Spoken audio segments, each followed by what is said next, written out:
Leviticus chapter 1. And the Lord called unto Moses, and spake unto him out of the tabernacle of the congregation, saying, Speak unto the children of Israel, and say unto them, If any man of you bring an offering unto the Lord, ye shall bring your offering of the cattle, even of the herd, and of the flock. If his offering be a burnt sacrifice of the herd, let him offer a male without blemish. He shall offer it of his own voluntary will at the door of the tabernacle of the congregation before the Lord. And he shall put his hand upon the head of the burnt offering, and it shall be accepted for him to make atonement for him. And he shall kill the bullock before the Lord. And the priests, Aaron's sons, shall bring the blood, and sprinkle the blood round about upon the altar that is by the door of the tabernacle of the congregation. And he shall flay the burnt offering, and cut it into his pieces. And the sons of Aaron the priest shall put fire upon the altar, and lay the wood in order upon the fire. And the priests, Aaron's sons, shall lay the parts, the head and the fat, in order upon the wood that is on the fire, which is upon the altar. But his inwards and his legs shall he wash in water, and the priest shall burn all on the altar, to be a burnt sacrifice, an offering made by fire, of a sweet savor unto the Lord. And if his offering be of the flocks, namely of the sheep or of the goats, for a burnt sacrifice, he shall bring it a male without blemish. And he shall kill it on the side of the altar northward before the Lord. And the priests, Aaron's sons, shall sprinkle his blood round about upon the altar. And he shall cut it into his pieces, with his head and his fat, and the priest shall lay them in order on the wood that is on the fire which is upon the altar. But he shall wash the inwards and the legs with water, and the priest shall bring it all, and burn it upon the altar. It is a burnt sacrifice, an offering made by fire, of a sweet savor unto the Lord.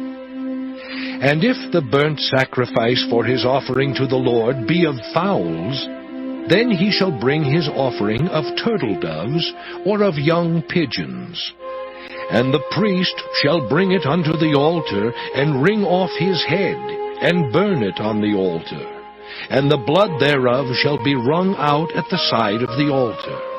And he shall pluck away his crop with his feathers, and cast it beside the altar on the east part, by the place of the ashes. And he shall cleave it with the wings thereof, but shall not divide it asunder. And the priest shall burn it upon the altar, upon the wood that is upon the fire. It is a burnt sacrifice, an offering made by fire, of a sweet savor unto the Lord. Leviticus chapter 2. And when any will offer a meat offering unto the Lord, his offering shall be of fine flour, and he shall pour oil upon it, and put frankincense thereon. And he shall bring it to Aaron's sons the priests, and he shall take thereout his handful of the flour thereof, and of the oil thereof, with all the frankincense thereof. And the priest shall burn the memorial of it upon the altar, to be an offering made by fire, of a sweet savor unto the Lord. And the remnant of the meat offering shall be Aaron's and his sons. It is a thing most holy of the offerings of the Lord made by fire. And if thou bring an oblation of a meat offering baken in the oven, it shall be unleavened cakes of fine flour mingled with oil, or unleavened wafers anointed with oil. And if thy oblation be a meat offering baken in a pan, it shall be of fine flour unleavened mingled with oil. Thou shalt part it in pieces, and pour oil thereon. It is a meat offering. And if thy oblation be a meat offering baken in the frying pan, it shall be made of fine flour with oil. And thou shalt bring the meat offering that is made of these things unto the Lord. And when it is presented unto the priest, he shall bring it unto the altar.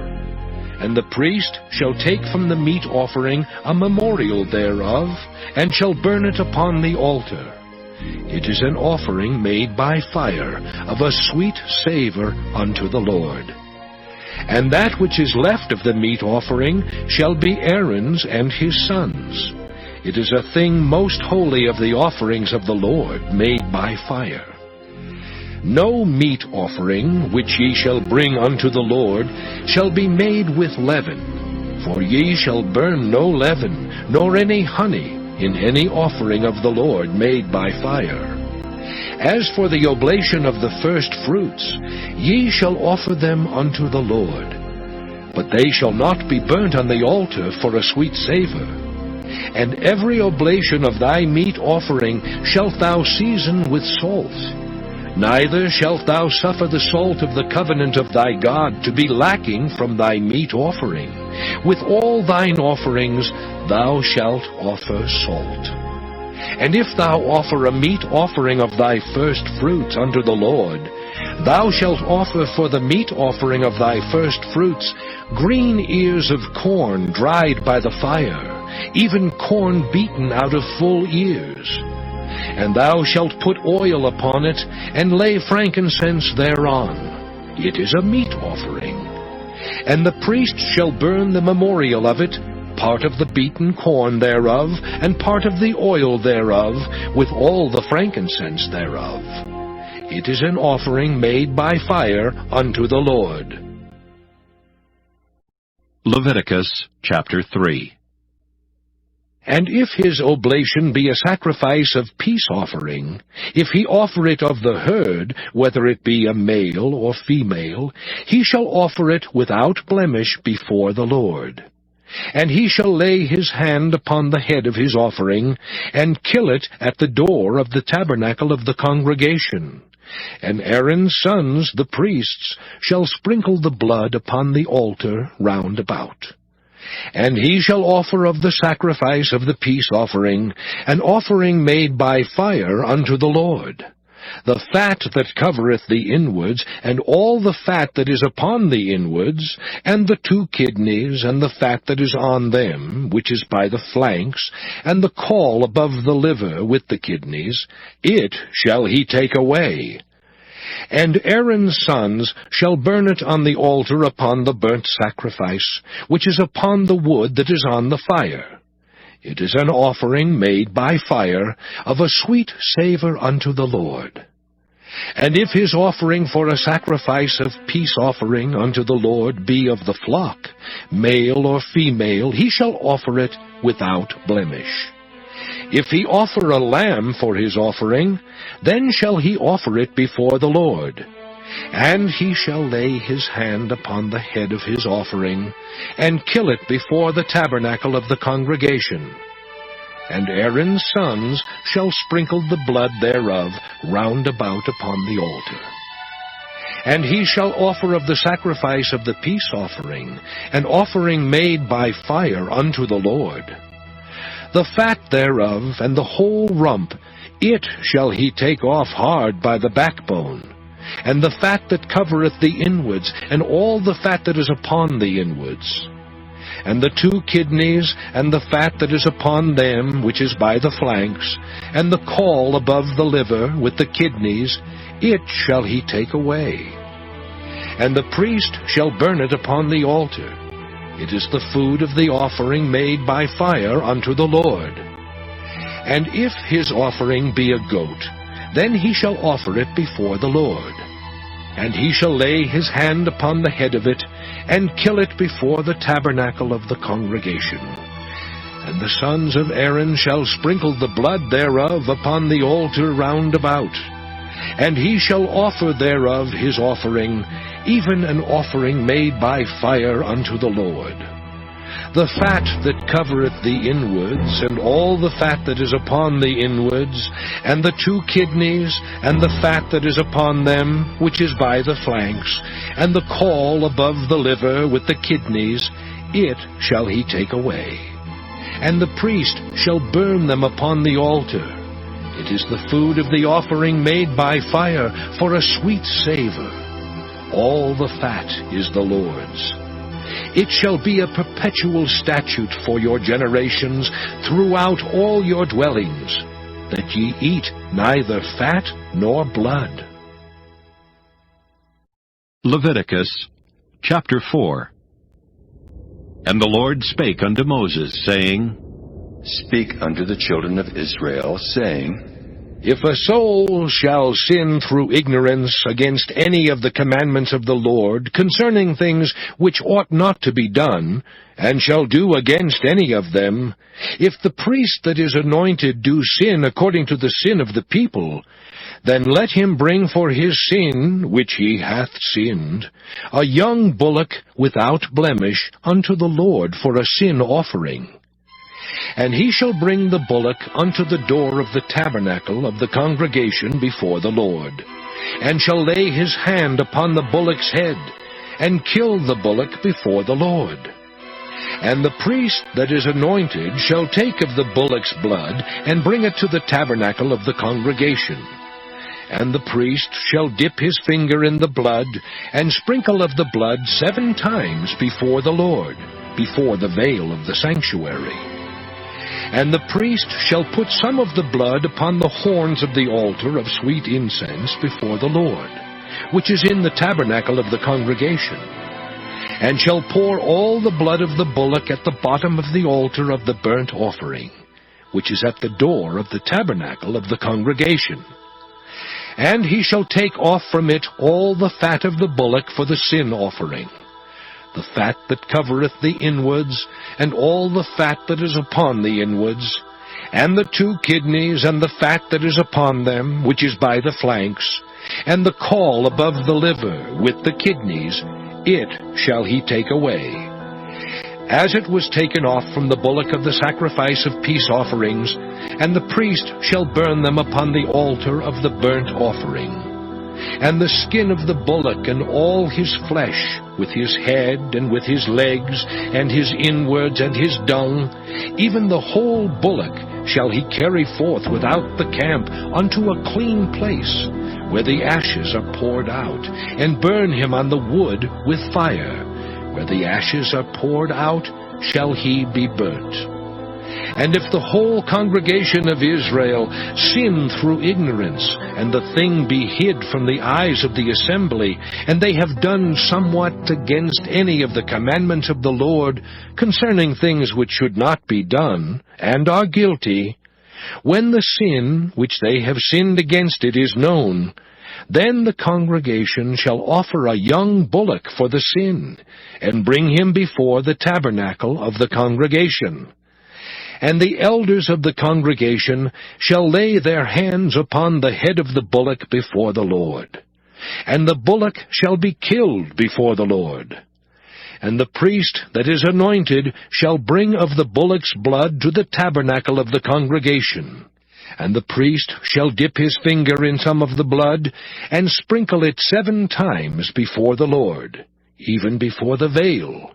And he shall put some of the blood upon the horns of the altar, which is before the Lord, that is in the tabernacle of the congregation, and shall pour out all the blood at the bottom of the altar of the burnt offering, which is at the door of the tabernacle of the congregation.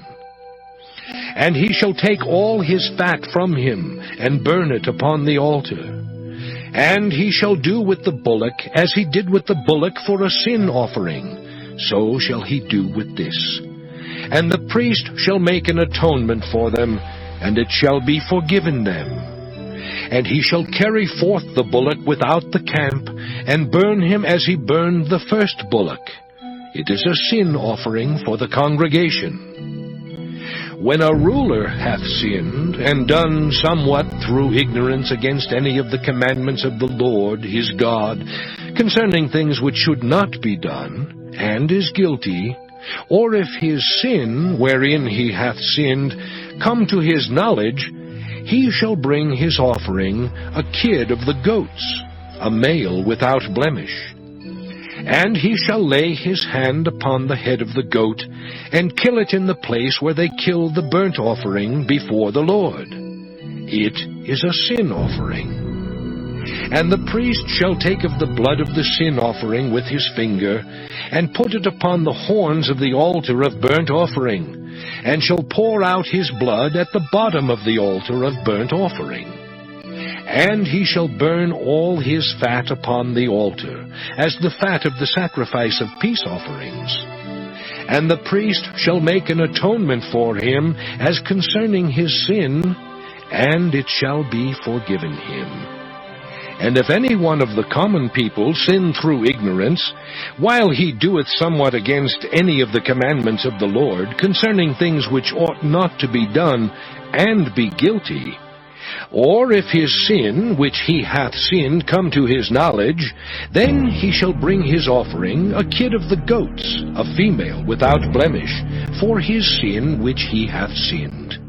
And he shall lay his hand upon the head of the sin offering, and slay the sin offering in the place of the burnt offering. And the priest shall take of the blood thereof with his finger, and put it upon the horns of the altar of burnt offering, and shall pour out all the blood thereof at the bottom of the altar. And he shall take away all the fat thereof, as the fat is taken away from off the sacrifice of peace offerings. And the priest shall burn it upon the altar for a sweet savour unto the Lord. And the priest shall make an atonement for him, and it shall be forgiven him. And if he bring a lamb for a sin offering, he shall bring it a female without blemish. And he shall lay his hand upon the head of the sin offering, and slay it for a sin offering in the place where they killed the burnt offering. And the priest shall take of the blood of the sin offering with his finger, and put it upon the horns of the altar of burnt offering, and shall pour out all the blood thereof at the bottom of the altar. And he shall take away all the fat thereof, as the fat of the lamb is taken away from the sacrifice of the peace offerings. And the priest shall burn them upon the altar, according to the offerings made by fire unto the Lord. And the priest shall make an atonement for his sin that he hath committed, and it shall be forgiven him. Leviticus chapter 5. And if a soul sin, and hear the voice of swearing, and is a witness, whether he hath seen or known of it, if he do not utter it, then he shall bear his iniquity. Or if a soul touch any unclean thing, whether it be a carcass of an unclean beast, or a carcass of unclean cattle, or the carcass of unclean creeping things, and if it be hidden from him, he also shall be unclean and guilty. Or if he touch the uncleanness of man, whatsoever uncleanness it be, that a man shall be defiled withal, and it be hid from him, when he knoweth of it, then he shall be guilty. Or if a soul swear, pronouncing with his lips to do evil, or to do good, whatsoever it be that a man shall pronounce with an oath, and it be hid from him, when he knoweth of it, then he shall be guilty in one of these. And it shall be, when he shall be guilty in one of these things, that he shall confess that he hath sinned in that thing. And he shall bring his trespass offering unto the Lord for his sin which he hath sinned, a female from the flock, a lamb or a kid of the goats for a sin offering. And the priest shall make an atonement for him concerning his sin. And if he be not able to bring a lamb, then he shall bring for his trespass which he hath committed 2 turtle doves or 2 young pigeons unto the Lord, one for a sin offering, and the other for a burnt offering. And he shall bring them unto the priest, who shall offer that which is for the sin offering first, and wring off his head from his neck, but shall not divide it asunder. And he shall sprinkle of the blood of the sin offering upon the side of the altar, and the rest of the blood shall be wrung out at the bottom of the altar. It is a sin offering. And he shall offer the second for a burnt offering according to the manner.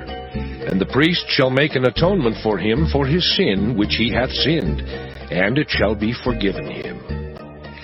But if he be not able to bring 2 turtle doves or 2 young pigeons, then he that sinned shall bring for his offering the 10th part of an ephah of fine flour for a sin offering.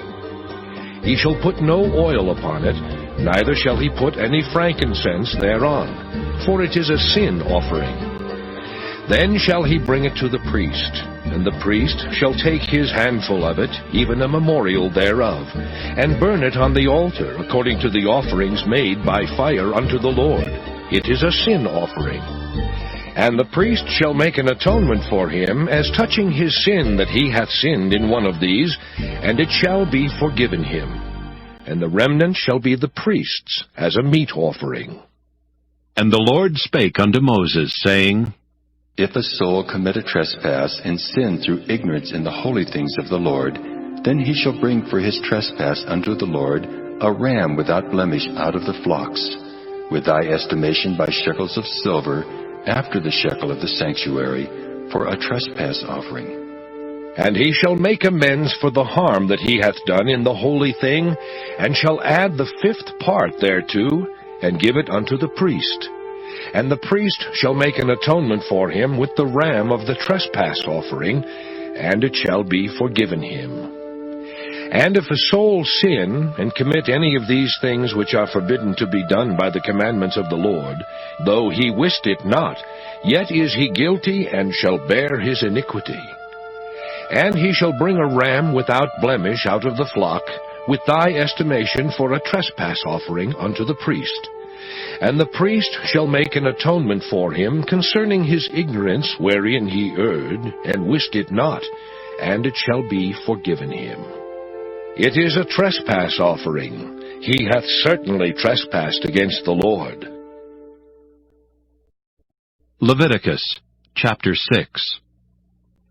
And the Lord spake unto Moses, saying, If a soul sin and commit a trespass against the Lord, and lie unto his neighbor in that which was delivered him to keep, or in fellowship, or in a thing taken away by violence, or hath deceived his neighbor, or hath found that which was lost, and lieth concerning it, and sweareth falsely, in any of all these that a man doeth, sinning therein, then it shall be, because he hath sinned, and is guilty, that he shall restore that which he took violently away, or the thing which he hath deceitfully gotten, or that which was delivered him to keep, or the lost thing which he found, or all that about which he hath sworn falsely. He shall even restore it in the principal, and shall add the 5th part more thereto, and give it unto him to whom it appertaineth, in the day of his trespass offering. And he shall bring his trespass offering unto the Lord, a ram without blemish out of the flock, with thy estimation for a trespass offering unto the priest. And the priest shall make an atonement for him before the Lord, and it shall be forgiven him for anything of all that he hath done in trespassing therein. And the Lord spake unto Moses, saying, Command Aaron and his sons, saying, This is the law of the burnt offering. It is the burnt offering because of the burning upon the altar all night unto the morning, and the fire of the altar shall be burning in it. And the priest shall put on his linen garment, and his linen breeches shall he put upon his flesh, and take up the ashes which the fire hath consumed with the burnt offering on the altar, and he shall put them beside the altar. And he shall put off his garments, and put on other garments, and carry forth the ashes without the camp unto a clean place. And the fire upon the altar shall be burning in it, it shall not be put out. And the priest shall burn wood on it every morning, and lay the burnt offering in order upon it. And he shall burn thereon the fat of the peace offerings. The fire shall ever be burning upon the altar, it shall never go out. And this is the law of the meat offering. The sons of Aaron shall offer it before the Lord, before the altar.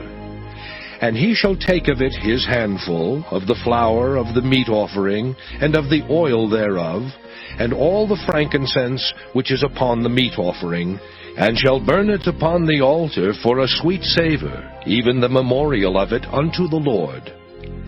And the remainder thereof shall Aaron and his sons eat. With unleavened bread shall it be eaten in the holy place. In the court of the tabernacle of the congregation they shall eat it. It shall not be baken with leaven. I have given it unto them for their portion of my offerings made by fire. It is most holy, as is the sin offering, and as the trespass offering. All the males among the children of Aaron shall eat of it. It shall be a statute forever in your generations concerning the offerings of the Lord made by fire. Every one that toucheth them shall be holy. And the Lord spake unto Moses, saying, This is the offering of Aaron and of his sons, which they shall offer unto the Lord in the day when he is anointed. The 10th part of an ephah of fine flour for a meat offering perpetual, half of it in the morning, and half thereof at night. In a pan it shall be made with oil, and when it is baken, thou shalt bring it in, and the baken pieces of the meat offering shalt thou offer for a sweet savour unto the Lord. And the priest of his sons that is anointed in his stead shall offer it. It is a statute forever unto the Lord. It shall be wholly burnt. For every meat offering for the priest shall be wholly burnt. It shall not be eaten. And the Lord spake unto Moses, saying, Speak unto Aaron and to his sons, saying, This is the law of the sin offering. In the place where the burnt offering is killed, shall the sin offering be killed before the Lord. It is most holy. The priest that offereth it for sin shall eat it. In the holy place shall it be eaten, in the court of the tabernacle of the congregation. Whatsoever shall touch the flesh thereof shall be holy. And when there is sprinkled of the blood thereof upon any garment, thou shalt wash that whereon it was sprinkled in the holy place. But the earthen vessel wherein it is sodden shall be broken. And if it be sodden in a brazen pot, it shall be both scoured and rinsed in water. All the males among the priests shall eat thereof. It is most holy. And no sin offering, whereof any of the blood is brought into the tabernacle of the congregation, to reconcile with all in the holy place, shall be eaten. It shall be burnt in the fire. Leviticus chapter 7. Likewise, this is the law of the trespass offering. It is most holy. In the place where they kill the burnt offering shall they kill the trespass offering, and the blood thereof shall he sprinkle round about upon the altar. And he shall offer of it all the fat thereof, the rump and the fat that covereth the inwards, and the 2 kidneys and the fat that is on them, which is by the flanks, and the caul that is above the liver, with the kidneys, it shall he take away. And the priest shall burn them upon the altar for an offering made by fire unto the Lord. It is a trespass offering. Every male among the priests shall eat thereof. It shall be eaten in the holy place. It is most holy. As the sin offering is, so is the trespass offering. There is one law for them. The priest that maketh atonement therewith shall have it. And the priest that offereth any man's burnt offering, even the priest shall have to himself the skin of the burnt offering which he hath offered. And all the meat offering that is baken in the oven, and all that is dressed in the frying pan and in the pan, shall be the priest's that offereth it. And every meat offering mingled with oil and dry shall all the sons of Aaron have, one as much as another. And this is the law of the sacrifice of peace offerings, which he shall offer unto the Lord. If he offer it for a thanksgiving, then he shall offer with the sacrifice of thanksgiving unleavened cakes mingled with oil, and unleavened wafers anointed with oil, and cakes mingled with oil of fine flour, fried. Besides the cakes, he shall offer for his offering leavened bread with the sacrifice of thanksgiving of his peace offerings. And of it he shall offer one out of the whole oblation for an heave offering unto the Lord. And it shall be the priest's that sprinkleth the blood of the peace offerings. And the flesh of the sacrifice of his peace offerings for thanksgiving shall be eaten the same day that it is offered. He shall not leave any of it until the morning. But if the sacrifice of his offering be a vow, or a voluntary offering, it shall be eaten the same day that he offereth his sacrifice. And on the morrow also the remainder of it shall be eaten. But the remainder of the flesh of the sacrifice on the third day shall be burnt with fire. And if any of the flesh of the sacrifice of his peace offerings be eaten at all on the third day, it shall not be accepted, neither shall it be imputed unto him that offereth it. It shall be an abomination, and the soul that eateth of it shall bear his iniquity. And the flesh that toucheth any unclean thing shall not be eaten. It shall be burnt with fire. And as for the flesh, all that be clean shall eat thereof. But the soul that eateth of the flesh of the sacrifice of peace offerings, that pertain unto the Lord, having his uncleanness upon him, even that soul shall be cut off from his people. Moreover, the soul that shall touch any unclean thing, as the uncleanness of man, or any unclean beast, or any abominable unclean thing, and eat of the flesh of the sacrifice of peace offerings, which pertain unto the Lord, even that soul shall be cut off from his people. And the Lord spake unto Moses, saying, Speak unto the children of Israel, saying, Ye shall eat no manner of fat, of ox, or of sheep, or of goat. And the fat of the beast that dieth of itself, and the fat of that which is torn with beasts, may be used in any other use, but ye shall in no wise eat of it.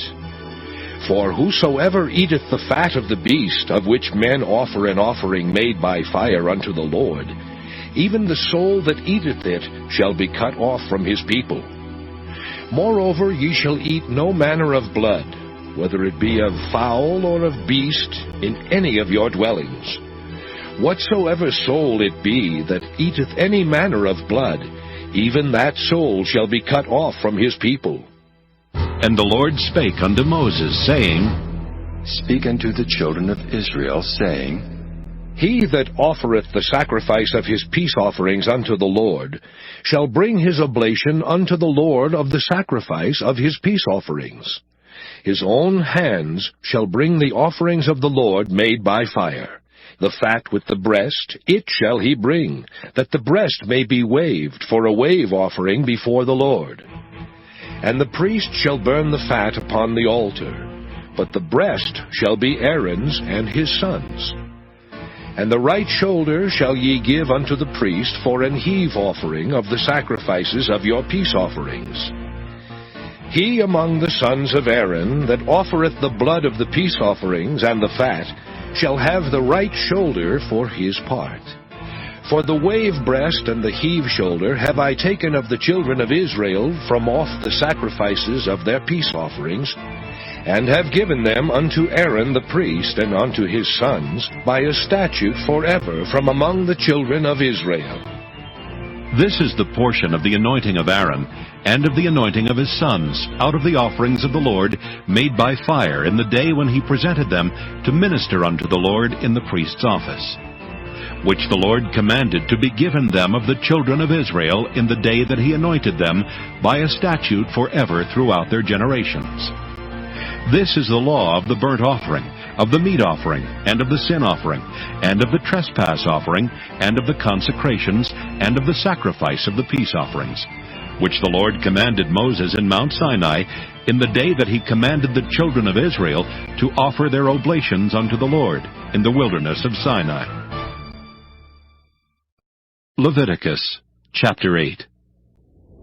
And the Lord spake unto Moses, saying, Take Aaron and his sons with him, and the garments and the anointing oil, and a bullock for the sin offering, and 2 rams and a basket of unleavened bread. And gather thou all the congregation together unto the door of the tabernacle of the congregation. And Moses did as the Lord commanded him. And the assembly was gathered together unto the door of the tabernacle of the congregation. And Moses said unto the congregation, This is the thing which the Lord commanded to be done. And Moses brought Aaron and his sons, and washed them with water. And he put upon him the coat, and girded him with the girdle, and clothed him with the robe, and put the ephod upon him. And he girded him with the curious girdle of the ephod, and bound it unto him therewith. And he put the breastplate upon him. Also he put in the breastplate the Urim and the Thummim. And he put the mitre upon his head. Also upon the mitre, even upon his forefront, did he put the golden plate, the holy crown, as the Lord commanded Moses. And Moses took the anointing oil, and anointed the tabernacle, and all that was therein, and sanctified them. And he sprinkled thereof upon the altar 7 times, and anointed the altar and all his vessels, both the laver and his foot, to sanctify them. And he poured of the anointing oil upon Aaron's head, and anointed him to sanctify him.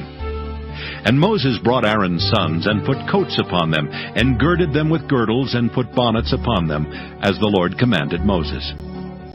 And he brought the bullock for the sin offering, and Aaron and his sons laid their hands upon the head of the bullock for the sin offering. And he slew it, and Moses took the blood, and put it upon the horns of the altar round about with his finger, and purified the altar, and poured the blood at the bottom of the altar, and sanctified it, to make reconciliation upon it. And he took all the fat that was upon the inwards, and the caul above the liver, and the 2 kidneys and their fat, and Moses burned it upon the altar. But the bullock and his hide, his flesh and his dung, he burnt with fire without the camp, as the Lord commanded Moses. And he brought the ram for the burnt offering, and Aaron and his sons laid their hands upon the head of the ram, and he killed it, and Moses sprinkled the blood upon the altar round about. And he cut the ram into pieces, and Moses burnt the head and the pieces and the fat. And he washed the inwards and the legs in water, and Moses burnt the whole ram upon the altar. It was a burnt sacrifice for a sweet savor, and an offering made by fire unto the Lord, as the Lord commanded Moses. And he brought the other ram, the ram of consecration. And Aaron and his sons laid their hands upon the head of the ram, and he slew it. And Moses took of the blood of it, and put it upon the tip of Aaron's right ear, and upon the thumb of his right hand, and upon the great toe of his right foot. And he brought Aaron's sons, and Moses put of the blood upon the tip of their right ear, and upon the thumbs of their right hands, and upon the great toes of their right feet. And Moses sprinkled the blood upon the altar round about. And he took the fat and the rump, and all the fat that was upon the inwards, and the caul above the liver, and the 2 kidneys and their fat, and the right shoulder. And out of the basket of unleavened bread that was before the Lord, he took 1 unleavened cake, and a cake of oiled bread, and 1 wafer, and put them on the fat, and upon the right shoulder. And he put all upon Aaron's hands, and upon his sons' hands, and waved them for a wave offering before the Lord. And Moses took them from off their hands, and burnt them on the altar upon the burnt offering. They were consecrations for a sweet savor. It is an offering made by fire unto the Lord. And Moses took the breast, and waved it for a wave offering before the Lord. For of the ram of consecration it was Moses' part, as the Lord commanded Moses. And Moses took of the anointing oil, and of the blood which was upon the altar, and sprinkled it upon Aaron, and upon his garments, and upon his sons, and upon his sons' garments with him, and sanctified Aaron and his garments, and his sons' garments with him. And Moses said unto Aaron and to his sons, Boil the flesh at the door of the tabernacle of the congregation, and there eat it with the bread that is in the basket of consecrations, as I commanded, saying, Aaron and his sons shall eat it. And that which remaineth of the flesh and of the bread shall ye burn with fire. And ye shall not go out of the door of the tabernacle of the congregation in 7 days, until the days of your consecration be at an end. For 7 days shall he consecrate you. As he hath done this day, so the Lord hath commanded to do, to make an atonement for you. Therefore shall ye abide at the door of the tabernacle of the congregation day and night 7 days, and keep the charge of the Lord, that ye die not, for so I am commanded. So Aaron and his sons did all things which the Lord commanded by the hand of Moses. Leviticus chapter 9. And it came to pass on the 8th day that Moses called Aaron and his sons and the elders of Israel. And he said unto Aaron, Take thee a young calf for a sin offering, and a ram for a burnt offering, without blemish, and offer them before the Lord. And unto the children of Israel thou shalt speak, saying, Take ye a kid of the goats for a sin offering, and a calf and a lamb, both of the first year, without blemish, for a burnt offering. Also a bullock and a ram for peace offerings, to sacrifice before the Lord. And a meat offering mingled with oil. For today the Lord will appear unto you. And they brought that which Moses commanded before the tabernacle of the congregation. And all the congregation drew near and stood before the Lord. And Moses said, This is the thing which the Lord commanded that ye should do, and the glory of the Lord shall appear unto you. And Moses said unto Aaron, Go unto the altar, and offer thy sin offering and thy burnt offering, and make an atonement for thyself and for the people, and offer the offering of the people, and make an atonement for them, as the Lord commanded. Aaron therefore went unto the altar, and slew the calf of the sin offering which was for himself. And the sons of Aaron brought the blood unto him, and he dipped his finger in the blood, and put it upon the horns of the altar, and poured out the blood at the bottom of the altar. But the fat and the kidneys and the caul above the liver of the sin offering he burnt upon the altar, as the Lord commanded Moses. And the flesh and the hide he burnt with fire without the camp. And he slew the burnt offering, and Aaron's sons presented unto him the blood which he sprinkled round about upon the altar. And they presented the burnt offering unto him with the pieces thereof and the head, and he burnt them upon the altar. And he did wash the inwards and the legs, and burnt them upon the burnt offering on the altar. And he brought the people's offering, and took the goat which was the sin offering for the people, and slew it, and offered it for sin as the first. And he brought the burnt offering, and offered it according to the manner. And he brought the meat offering, and took an handful thereof, and burnt it upon the altar, beside the burnt sacrifice of the morning. He slew also the bullock and the ram for a sacrifice of peace offerings, which was for the people. And Aaron's sons presented unto him the blood which he sprinkled upon the altar round about, and the fat of the bullock and of the ram, the rump, and that which covereth the inwards and the kidneys, and the caul above the liver. And they put the fat upon the breasts, and he burnt the fat upon the altar. And the breasts and the right shoulder Aaron waved for a wave offering before the Lord, as Moses commanded. And Aaron lifted up his hand toward the people, and blessed them, and came down from offering of the sin offering, and the burnt offering, and peace offerings. And Moses and Aaron went into the tabernacle of the congregation, and came out and blessed the people, and the glory of the Lord appeared unto all the people. And there came a fire out from before the Lord, and consumed upon the altar the burnt offering and the fat, which when all the people saw, they shouted, and fell on their faces. Leviticus chapter 10. And Nadab and Abihu, the sons of Aaron, took either of them his censer, and put fire therein, and put incense thereon, and offered strange fire before the Lord, which he commanded them not. And there went out fire from the Lord, and devoured them, and they died before the Lord. Then Moses said unto Aaron, This is it that the Lord spake, saying, I will be sanctified in them that come nigh me, and before all the people I will be glorified. And Aaron held his peace. And Moses called Mishael and Elzaphan, the sons of Uzziel, the uncle of Aaron, and said unto them, Come near, carry your brethren from before the sanctuary out of the camp. So they went near, and carried them in their coats out of the camp, as Moses had said. And Moses said unto Aaron, and unto Eleazar, and unto Ithamar his sons, Uncover not your heads, neither rend your clothes, lest ye die, and lest wrath come upon all the people.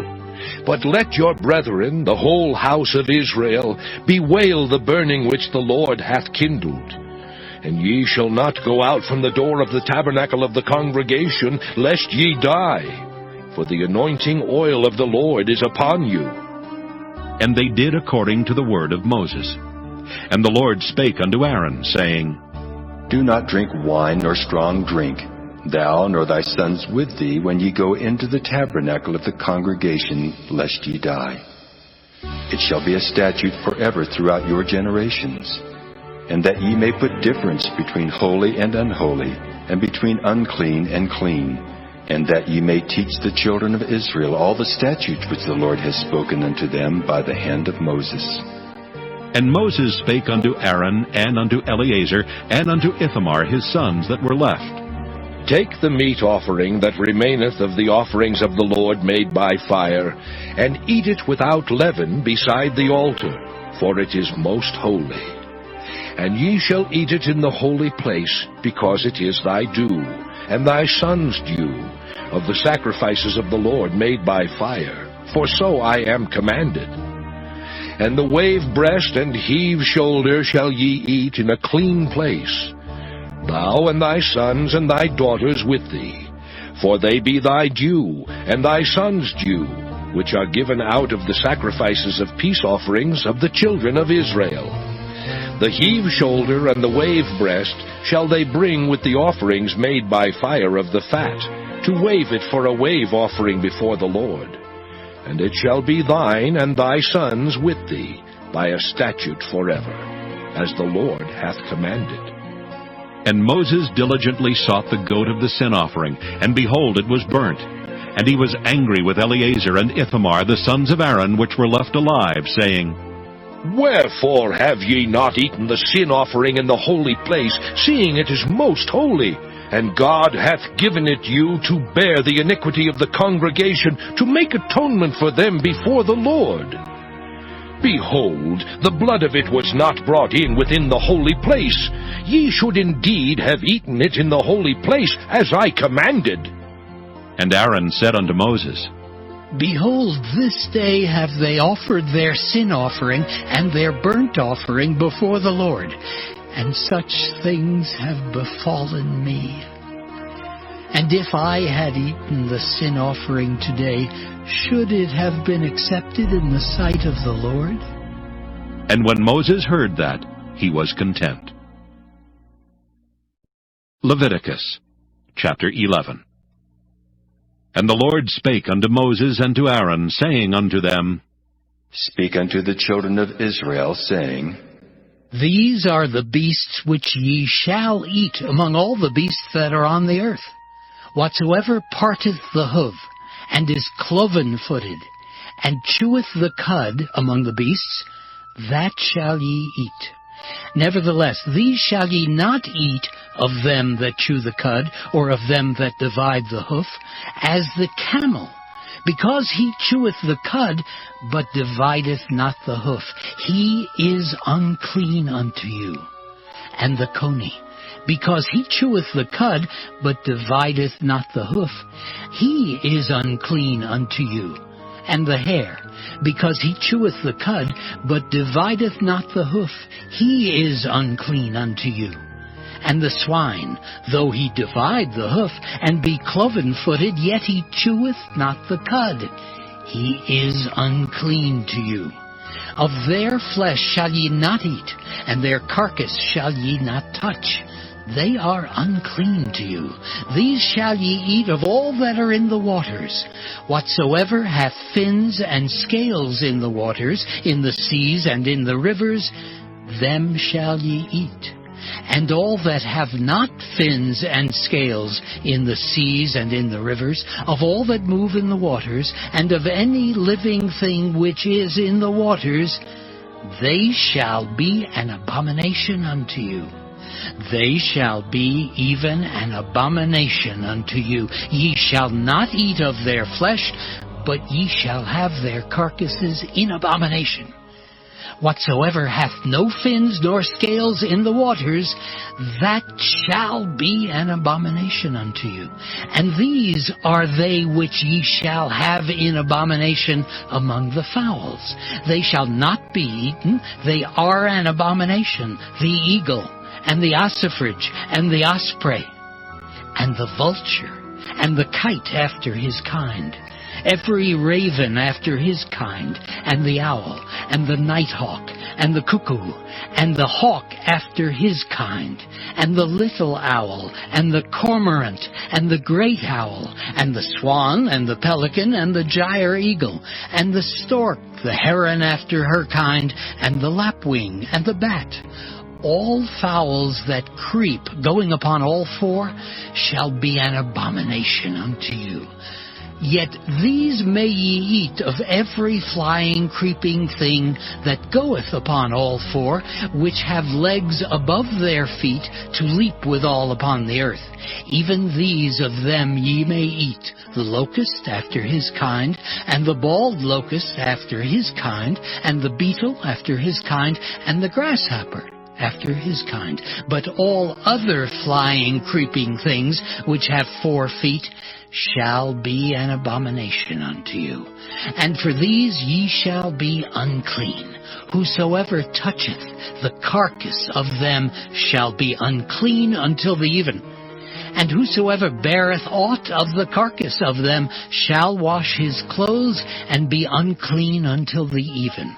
The carcasses of every beast which divideth the hoof, and is not cloven-footed, nor cheweth the cud, are unclean unto you.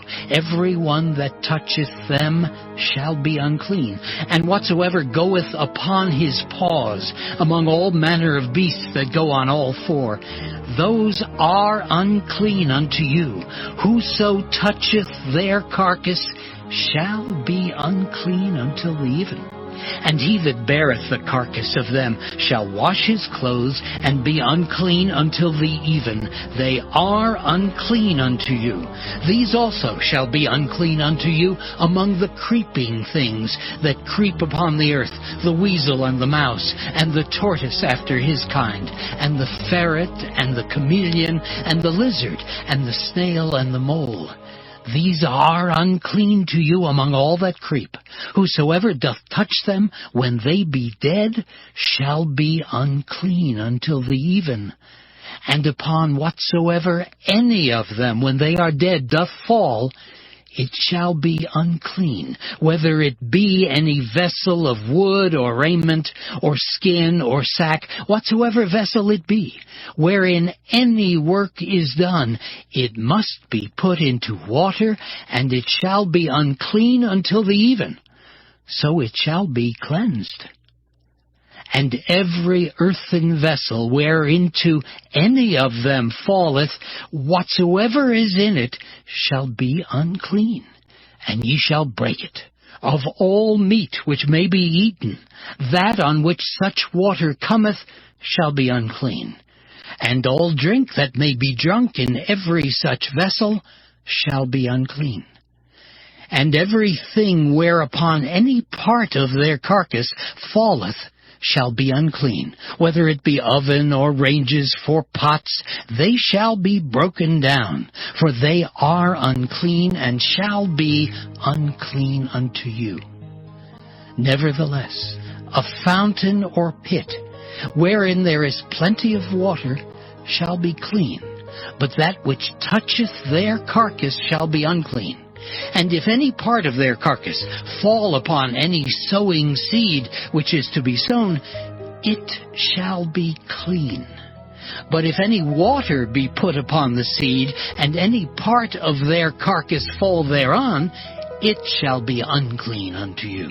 And if any beast of which ye may eat die, he that toucheth the carcass thereof shall be unclean until the even. And he that eateth of the carcass of it shall wash his clothes, and be unclean until the even. He also that beareth the carcass of it shall wash his clothes, and be unclean until the even. And every creeping thing that creepeth upon the earth shall be an abomination. It shall not be eaten. Whatsoever goeth upon the belly, and whatsoever goeth upon all 4, or whatsoever hath more feet among all creeping things that creep upon the earth, them ye shall not eat, for they are an abomination. Ye shall not make yourselves abominable with any creeping thing that creepeth. Neither shall ye make yourselves unclean with them, that ye should be defiled thereby. For I am the Lord your God. Ye shall therefore sanctify yourselves, and ye shall be holy, for I am holy. Neither shall ye defile yourselves with any manner of creeping thing that creepeth upon the earth. For I am the Lord that bringeth you up out of the land of Egypt to be your God. Ye shall therefore be holy, for I am holy. This is the law of the beasts and of the fowl, and of every living creature that moveth in the waters, and of every creature that creepeth upon the earth, to make a difference between the unclean and the clean, and between the beast that may be eaten and the beast that may not be eaten. Leviticus chapter 12. And the Lord spake unto Moses, saying, Speak unto the children of Israel, saying, If a woman have conceived seed and born a man-child, then she shall be unclean 7 days. According to the days of the separation for her infirmity shall she be unclean. And in the 8th day the flesh of his foreskin shall be circumcised. And she shall then continue in the blood of her purifying 33 days. She shall touch no hallowed thing, nor come into the sanctuary until the days of her purifying be fulfilled. But if she bear a maid child, then she shall be unclean 2 weeks, as in her separation, and she shall continue in the blood of her purifying 66 days. And when the days of her purifying are fulfilled, for a son or for a daughter, she shall bring a lamb of the 1st year for a burnt offering, and a young pigeon or a turtle dove for a sin offering unto the door of the tabernacle of the congregation, unto the priest, who shall offer it before the Lord, and make an atonement for her, and she shall be cleansed from the issue of her blood. This is the law for her that hath borne a male or a female. And if she be not able to bring a lamb, then she shall bring 2 turtles, or 2 young pigeons, the one for the burnt offering, and the other for a sin offering. And the priest shall make an atonement for her, and she shall be clean. Leviticus chapter 13. And the Lord spake unto Moses and Aaron, saying, When a man shall have in the skin of his flesh a rising, a scab or bright spot, and it be in the skin of his flesh like the plague of leprosy, then he shall be brought unto Aaron the priest, or unto one of his sons, the priests. And the priest shall look on the plague in the skin of the flesh, and when the hair in the plague is turned white, and the plague in sight be deeper than the skin of his flesh, it is a plague of leprosy, and the priest shall look on him and pronounce him unclean. If the bright spot be white in the skin of his flesh, and in sight be not deeper than the skin, and the hair thereof be not turned white, then the priest shall shut up him that hath the plague 7 days. And the priest shall look on him the 7th day, and behold, if the plague in his sight be at a stay, and the plague spread not in the skin, then the priest shall shut him up 7 days more. And the priest shall look on him again the 7th day, and behold, if the plague be somewhat dark, and the plague spread not in the skin, the priest shall pronounce him clean. It is but a scab, and he shall wash his clothes and be clean. But if the scab spread much abroad in the skin, after that he hath been seen of the priest for his cleansing, he shall be seen of the priest again. And if the priest see that, behold, the scab spreadeth in the skin, then the priest shall pronounce him unclean. It is a leprosy. when the plague of leprosy is in a man, then he shall be brought unto the priest. And the priest shall see him, and behold, if the rising be white in the skin, and it have turned the hair white, and there be quick raw flesh in the rising, it is an old leprosy in the skin of his flesh, and the priest shall pronounce him unclean, and shall not shut him up, for he is unclean. And if a leprosy break out abroad in the skin, and the leprosy cover all the skin of him that hath the plague, from his head even to his foot, wheresoever the priest looketh, then the priest shall consider. And behold, if the leprosy have covered all his flesh, he shall pronounce him clean that hath the plague. It is all turned white, he is clean. But when raw flesh appeareth in him, he shall be unclean. And the priest shall see the raw flesh, and pronounce him to be unclean. For the raw flesh is unclean, it is a leprosy. Or if the raw flesh turn again, and be changed unto white, he shall come unto the priest. And the priest shall see him, and behold, if the plague be turned into white, then the priest shall pronounce him clean that hath the plague. He is clean.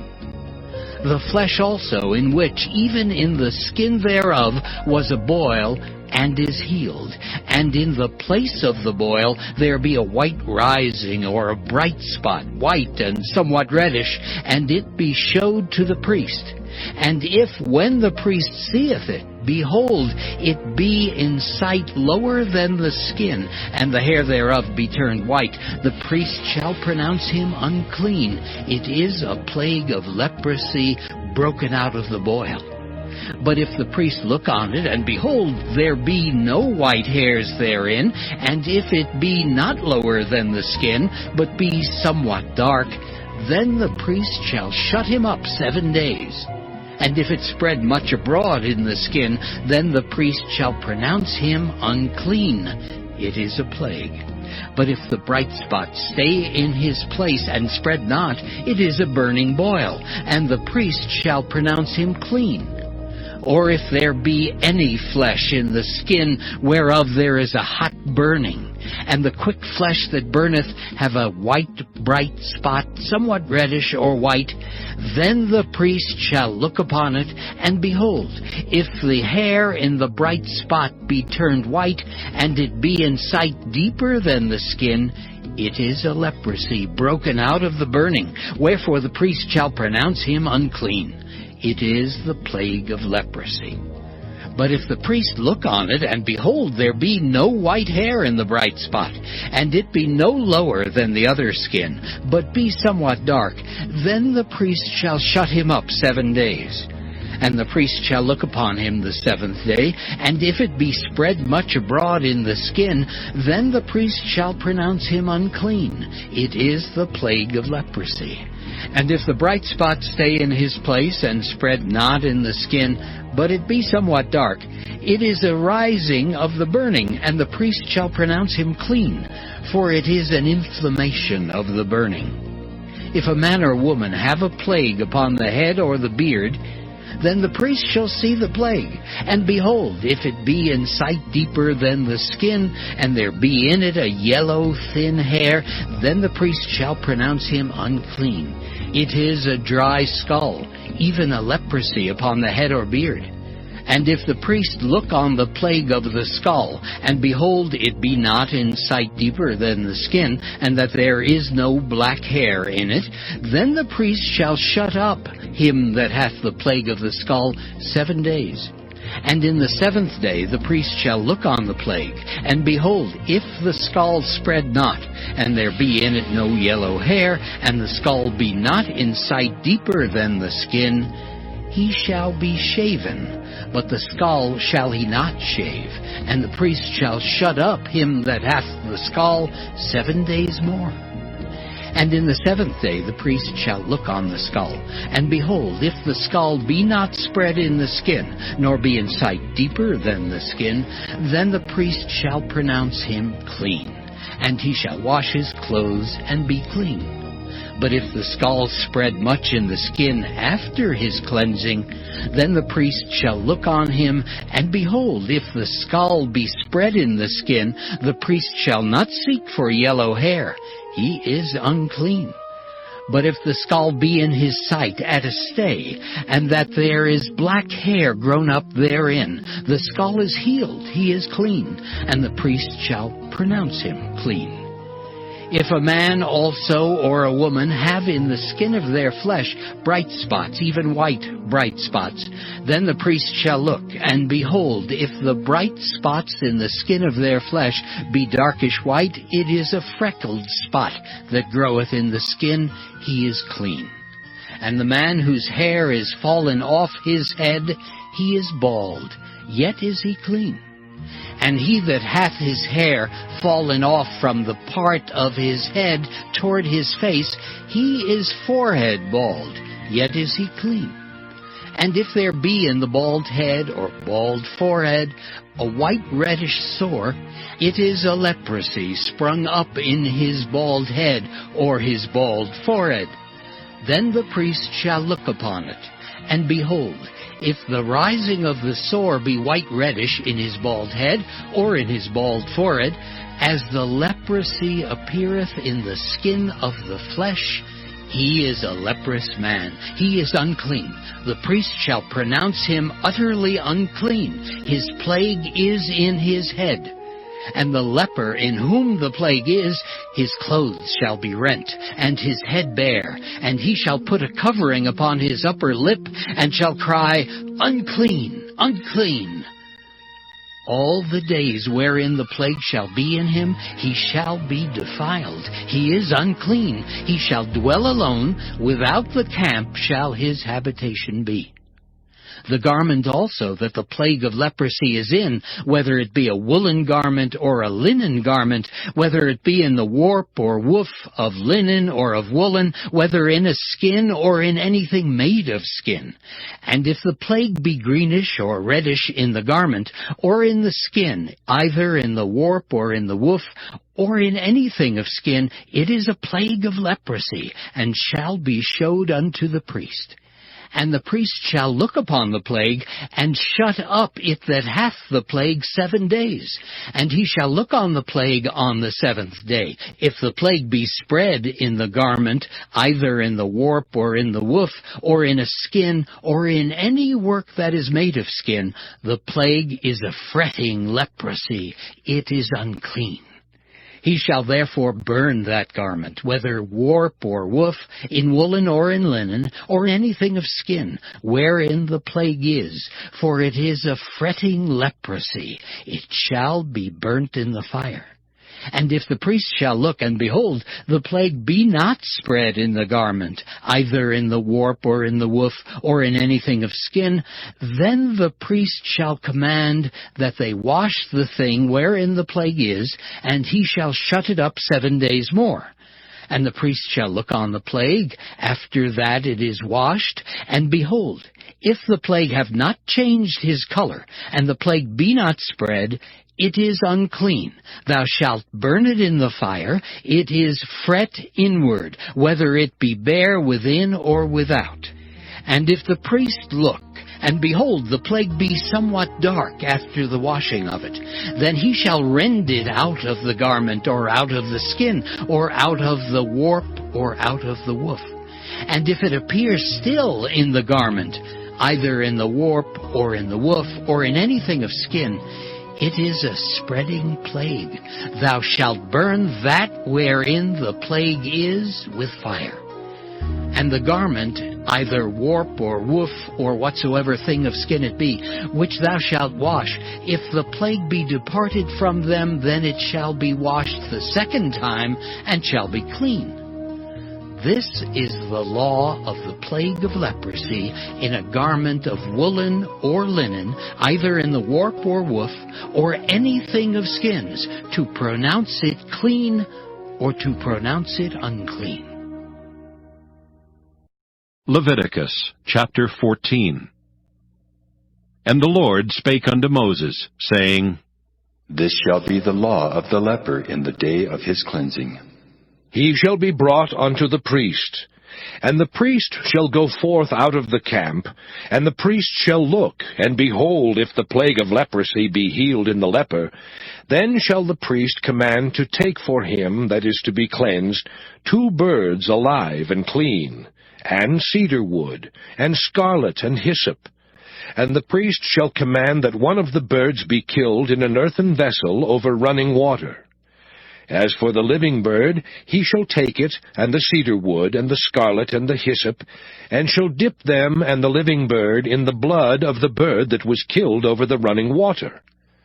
And he shall sprinkle upon him that is to be cleansed from the leprosy 7 times, and shall pronounce him clean, and shall let the living bird loose into the open field.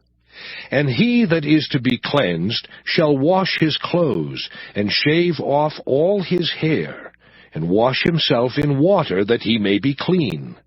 And after that he shall come into the camp, and shall tarry abroad out of his tent 7 days. But it shall be on the 7th day that he shall shave all his hair off his head, and his beard, and his eyebrows, even all his hair he shall shave off. And he shall wash his clothes. Also he shall wash his flesh in water, and he shall be clean. And on the 8th day he shall take 2 he-lambs without blemish, and 1 ewe lamb of the 1st year without blemish, and 3/10 deals of fine flour for a meat offering, mingled with oil, and 1 log of oil. And the priest that maketh him clean shall present the man that is to be made clean, and those things before the Lord, at the door of the tabernacle of the congregation. And the priest shall take 1 he-lamb, and offer him for a trespass offering, and the log of oil, and wave them for a wave offering before the Lord. And he shall slay the lamb in the place where he shall kill the sin offering and the burnt offering, in the holy place. For as the sin offering is the priest's, so is the trespass offering. It is most holy.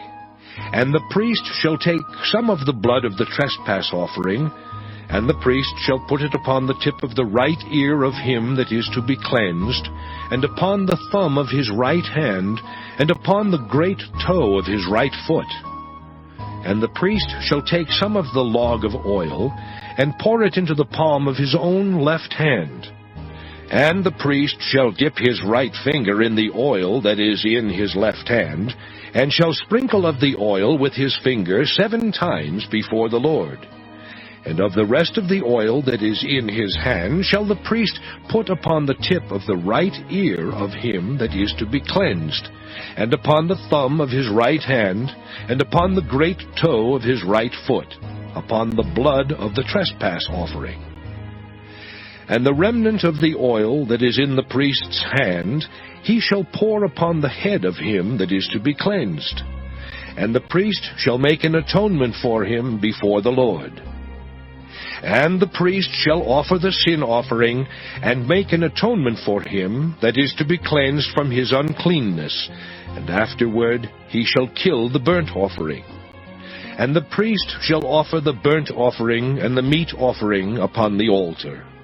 And the priest shall make an atonement for him, and he shall be clean. And if he be poor and cannot get so much, then he shall take 1 lamb for a trespass offering to be waved, to make an atonement for him, and 1/10 deal of fine flour mingled with oil for a meat offering, and a log of oil. And 2 turtle doves, or 2 young pigeons, such as he is able to get, and the one shall be a sin offering, and the other a burnt offering. And he shall bring them on the 8th day for his cleansing unto the priest, unto the door of the tabernacle of the congregation before the Lord. And the priest shall take the lamb of the trespass offering, and the log of oil, and the priest shall wave them for a wave offering before the Lord.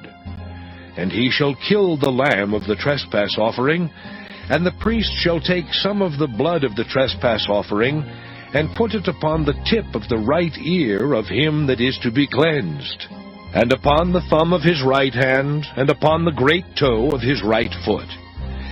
And the priest shall pour of the oil into the palm of his own left hand.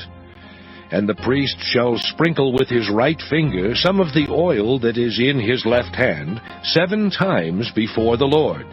And the priest shall put of the oil that is in his hand upon the tip of the right ear of him that is to be cleansed, and upon the thumb of his right hand, and upon the great toe of his right foot, upon the place of the blood of the trespass offering.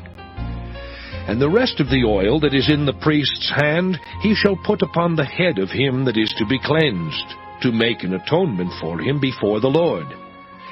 And he shall offer the one of the turtle doves, or of the young pigeons, such as he can get, even such as he is able to get, the one for a sin offering, and the other for a burnt offering with the meat offering. And the priest shall make an atonement for him that is to be cleansed before the Lord. This is the law of him in whom is the plague of leprosy, whose hand is not able to get that which pertaineth to his cleansing. And the Lord spake unto Moses and unto Aaron, saying, When ye be come into the land of Canaan, which I give to you for a possession, and I put the plague of leprosy in a house of the land of your possession, and he that owneth the house shall come and tell the priest, saying, It seemeth to me there is, as it were, a plague in the house. Then the priest shall command that they empty the house before the priest go into it to see the plague, that all that is in the house be not made unclean. And afterward the priest shall go in to see the house. And he shall look on the plague, and behold, if the plague be in the walls of the house, with hollow strakes, greenish or reddish, which in sight are lower than the wall, then the priest shall go out of the house to the door of the house, and shut up the house 7 days. And the priest shall come again the 7th day, and shall look.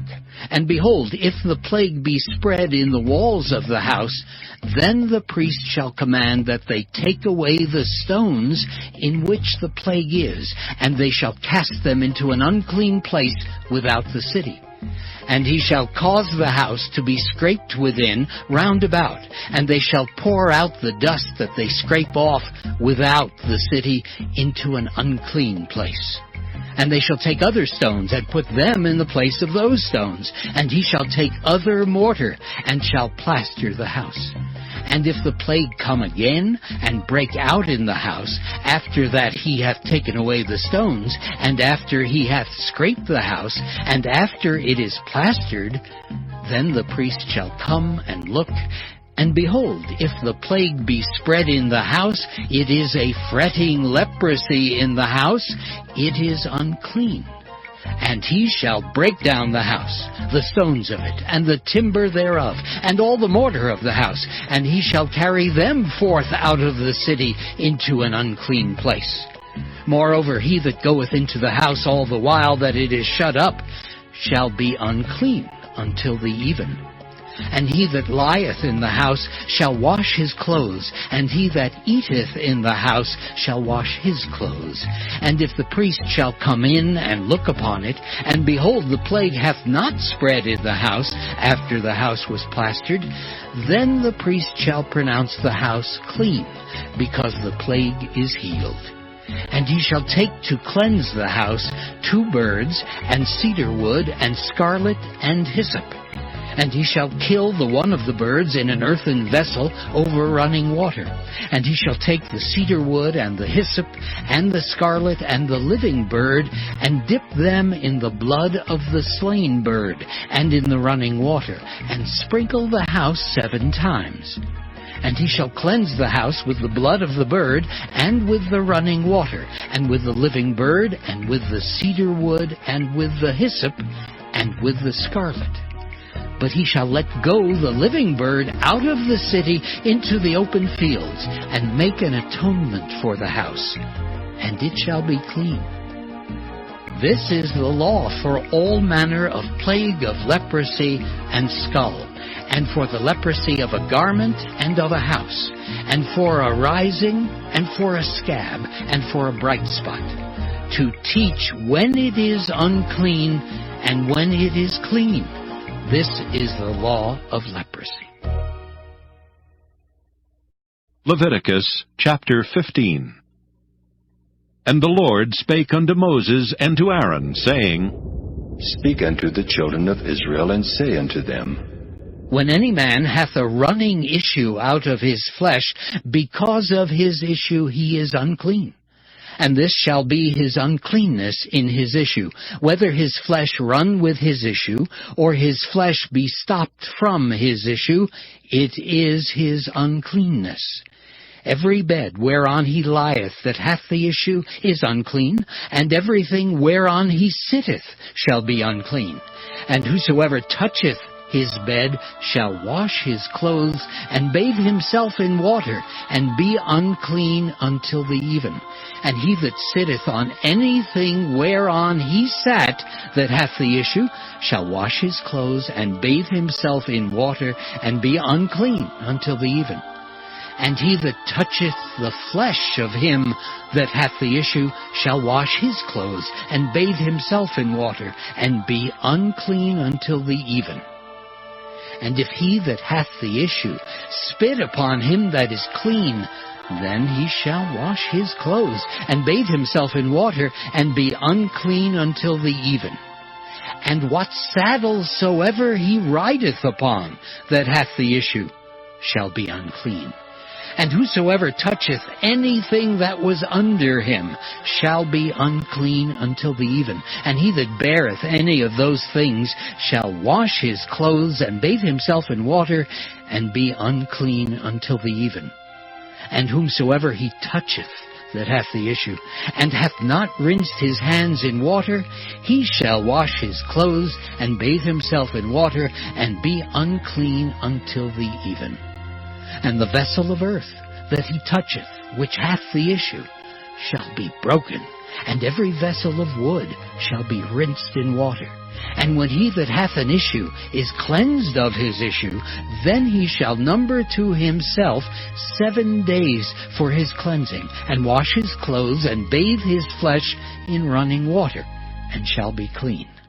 And on the 8th day he shall take to him 2 turtle doves, or 2 young pigeons, and come before the Lord unto the door of the tabernacle of the congregation, and give them unto the priest. And the priest shall offer them, the one for a sin offering, and the other for a burnt offering.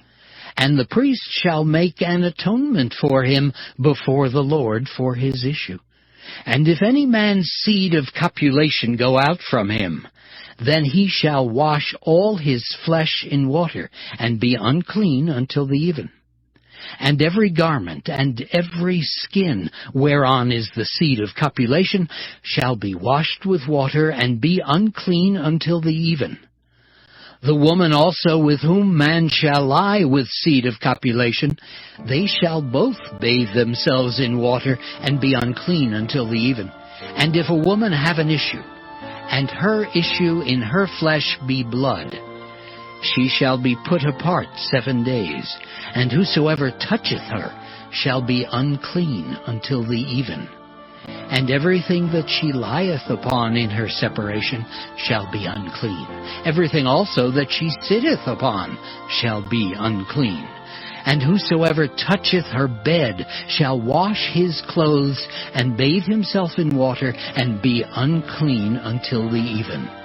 And whosoever toucheth anything that she sat upon shall wash his clothes, and bathe himself in water, and be unclean until the even.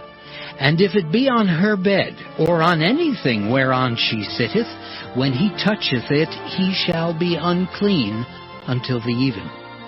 And if any man lie with her at all, and her flowers be upon him, he shall be unclean 7 days, and all the bed whereon he lieth shall be unclean.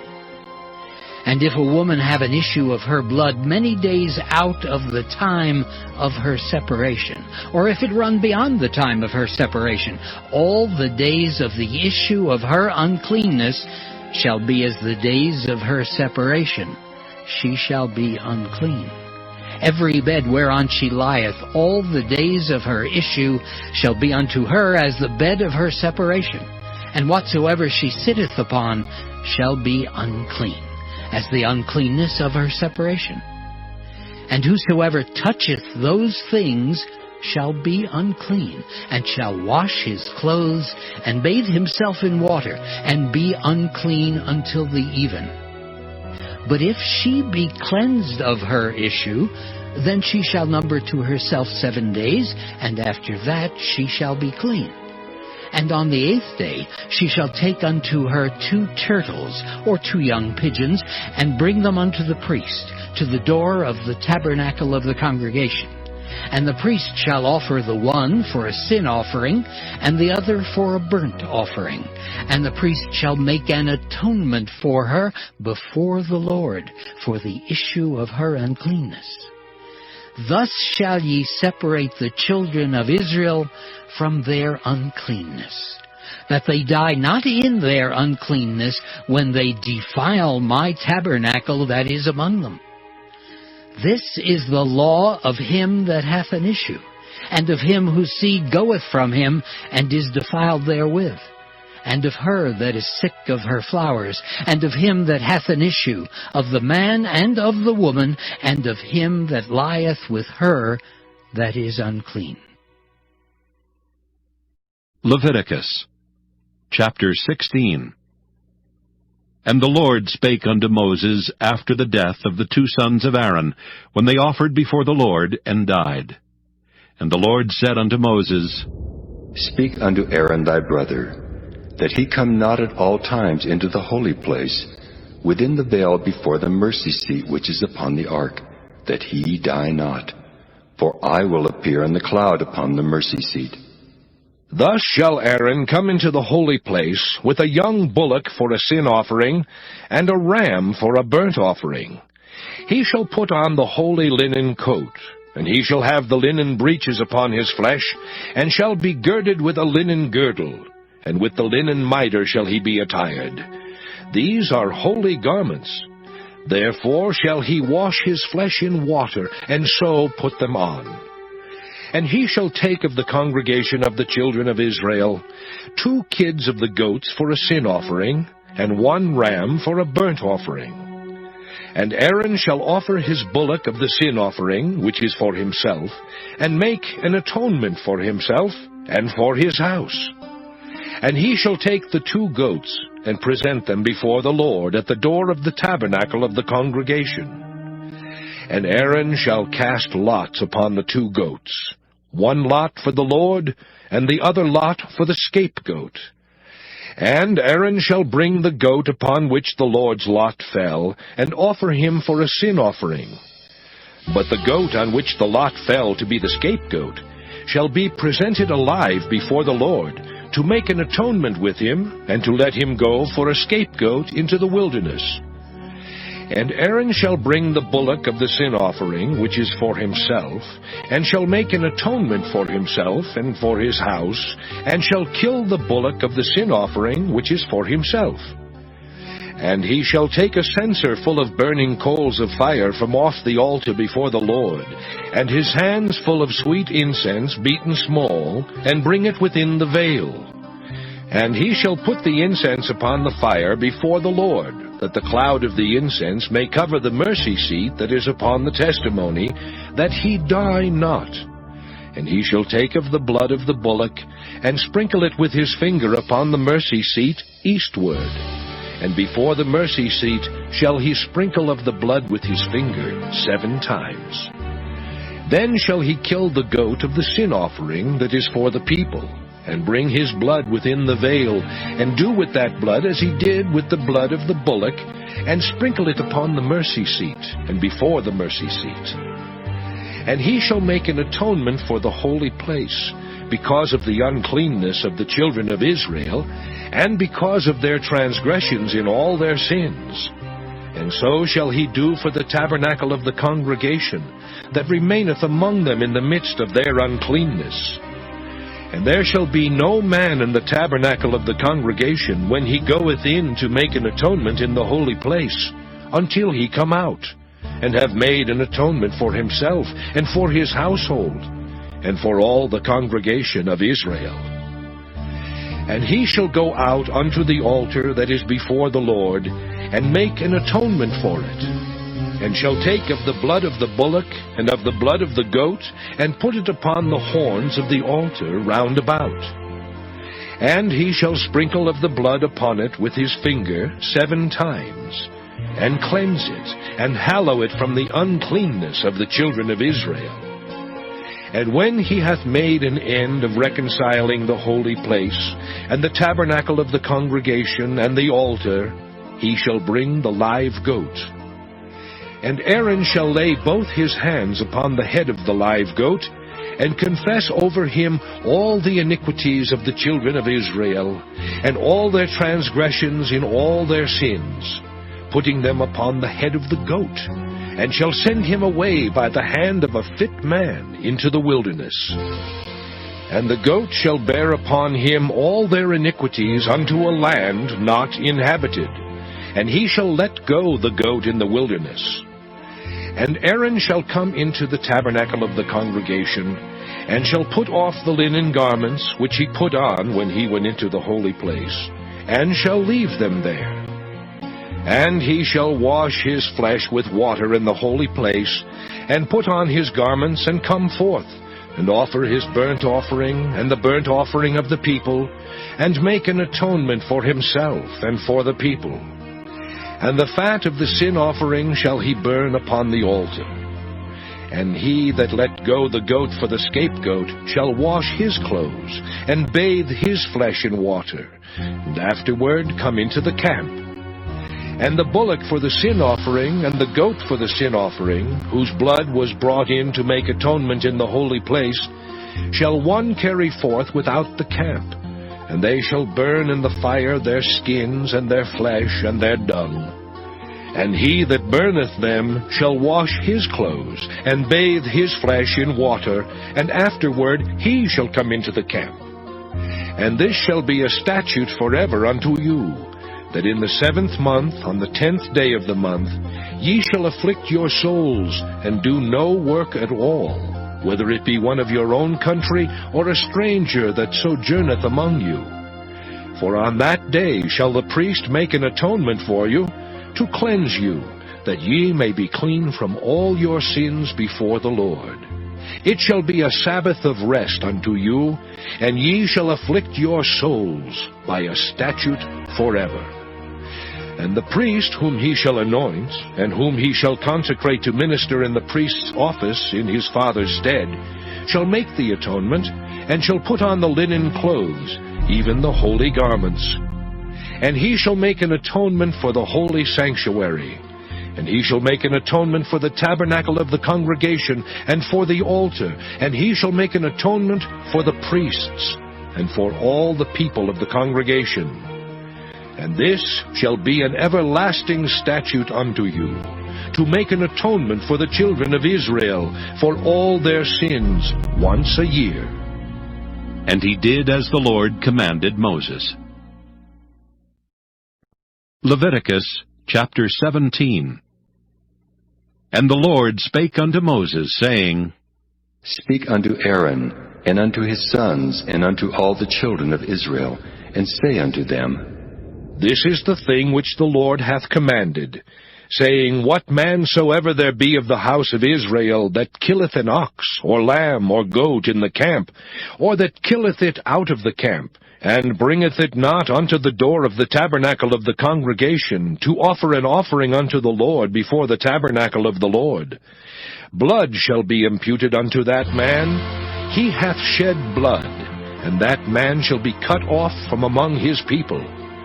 To the end that the children of Israel may bring their sacrifices, which they offer in the open field, even that they may bring them unto the Lord, unto the door of the tabernacle of the congregation, unto the priest, and offer them for peace offerings unto the Lord. And the priest shall sprinkle the blood upon the altar of the Lord at the door of the tabernacle of the congregation, and burn the fat for a sweet savor unto the Lord. And they shall no more offer their sacrifices unto devils, after whom they have gone a-whoring. This shall be a statute forever unto them throughout their generations. And thou shalt say unto them, Whatsoever man there be of the house of Israel, or of the strangers which sojourn among you, that offereth a burnt offering or sacrifice, and bringeth it not unto the door of the tabernacle of the congregation, to offer it unto the Lord, even that man shall be cut off from among his people. And whatsoever man there be of the house of Israel, or of the strangers that sojourn among you, that eateth any manner of blood, I will even set my face against that soul that eateth blood, and will cut him off from among his people. For the life of the flesh is in the blood, and I have given it to you upon the altar to make an atonement for your souls, for it is the blood that maketh an atonement for the soul. Therefore I said unto the children of Israel, No soul of you shall eat blood, neither shall any stranger that sojourneth among you eat blood. And whatsoever man there be of the children of Israel, or of the strangers that sojourn among you, which hunteth and catcheth any beast or fowl that may be eaten, he shall even pour out the blood thereof, and cover it with dust. For it is the life of all flesh. The blood of it is for the life thereof. Therefore I said unto the children of Israel, Ye shall eat the blood of no manner of flesh, for the life of all flesh is the blood thereof. Whosoever eateth it shall be cut off. And every soul that eateth that which died of itself, or that which was torn with beasts, whether it be one of your own country or a stranger, he shall both wash his clothes, and bathe himself in water, and be unclean until the even. Then shall he be clean. But if he wash them not, nor bathe his flesh, then he shall bear his iniquity. Leviticus, chapter 18. And the Lord spake unto Moses, saying, Speak unto the children of Israel, and say unto them, I am the Lord your God. After the doings of the land of Egypt wherein ye dwelt, shall ye not do. And after the doings of the land of Canaan, whither I bring you, shall ye not do. Neither shall ye walk in their ordinances. Ye shall do my judgments, and keep mine ordinances, to walk therein. I am the Lord your God. Ye shall therefore keep my statutes and my judgments, which if a man do, he shall live in them. I am the Lord. None of you shall approach to any that is near of kin to him, to uncover their nakedness. I am the Lord. The nakedness of thy father, or the nakedness of thy mother, shalt thou not uncover. She is thy mother. Thou shalt not uncover her nakedness. The nakedness of thy father's wife shalt thou not uncover. It is thy father's nakedness. The nakedness of thy sister, the daughter of thy father, or daughter of thy mother, whether she be born at home or born abroad, even their nakedness thou shalt not uncover. The nakedness of thy son's daughter, or of thy daughter's daughter, even their nakedness thou shalt not uncover, for theirs is thine own nakedness. The nakedness of thy father's wife's daughter, begotten of thy father, she is thy sister. Thou shalt not uncover her nakedness. Thou shalt not uncover the nakedness of thy father's sister. She is thy father's near kinswoman. Thou shalt not uncover the nakedness of thy mother's sister, for she is thy mother's near kinswoman. Thou shalt not uncover the nakedness of thy father's brother. Thou shalt not approach to his wife. She is thine aunt. Thou shalt not uncover the nakedness of thy daughter-in-law. She is thy son's wife. Thou shalt not uncover her nakedness. Thou shalt not uncover the nakedness of thy brother's wife. It is thy brother's nakedness. Thou shalt not uncover the nakedness of a woman and her daughter. Neither shalt thou take her son's daughter, or her daughter's daughter, to uncover her nakedness, for they are her near kinswomen. It is wickedness. Neither shalt thou take a wife to her sister, to vex her, to uncover her nakedness beside the other in her lifetime. Also thou shalt not approach unto a woman to uncover her nakedness, as long as she is put apart for her uncleanness. Moreover, thou shalt not lie carnally with thy neighbor's wife, to defile thyself with her. And thou shalt not let any of thy seed pass through the fire to Moloch, neither shalt thou profane the name of thy God. I am the Lord. Thou shalt not lie with mankind as with womankind. It is abomination. Neither shalt thou lie with any beast to defile thyself therewith. Neither shall any woman stand before a beast to lie down thereto. It is confusion. Defile not ye yourselves in any of these things. For in all these the nations are defiled, which I cast out before you. And the land is defiled. Therefore I do visit the iniquity thereof upon it, and the land itself vomiteth out her inhabitants. Ye shall therefore keep my statutes and my judgments, and shall not commit any of these abominations, neither any of your own nation, nor any stranger that sojourneth among you. For all these abominations have the men of the land done which were before you, and the land is defiled. That the land spew not you out also when ye defile it, as it spewed out the nations that were before you. For whosoever shall commit any of these abominations, even the souls that commit them shall be cut off from among their people. Therefore shall ye keep mine ordinance, that ye commit not any one of these abominable customs which were committed before you, and that ye defile not yourselves therein. I am the Lord your God. Leviticus chapter 19. And the Lord spake unto Moses, saying, Speak unto all the congregation of the children of Israel, and say unto them, Ye shall be holy, for I, the Lord your God, am holy. Ye shall fear every man his mother and his father, and keep my Sabbaths. I am the Lord your God. Turn ye not unto idols, nor make to yourselves molten gods. I am the Lord your God. And if ye offer a sacrifice of peace offerings unto the Lord, ye shall offer it at your own will. It shall be eaten the same day ye offer it, and on the morrow. And if aught remain until the third day, it shall be burnt in the fire. And if it be eaten at all on the third day, it is abominable. It shall not be accepted. Therefore every one that eateth it shall bear his iniquity, because he hath profaned the hallowed thing of the Lord, and that soul shall be cut off from among his people. And when ye reap the harvest of your land, thou shalt not wholly reap the corners of thy field, neither shalt thou gather the gleanings of thy harvest. And thou shalt not glean thy vineyard, neither shalt thou gather every grape of thy vineyard. Thou shalt leave them for the poor and stranger. I am the Lord your God. Ye shall not steal, neither deal falsely, neither lie one to another. And ye shall not swear by my name falsely, neither shalt thou profane the name of thy God. I am the Lord. Thou shalt not defraud thy neighbor, neither rob him. The wages of him that is hired shall not abide with thee all night until the morning. Thou shalt not curse the deaf, nor put a stumbling block before the blind, but shalt fear thy God. I am the Lord.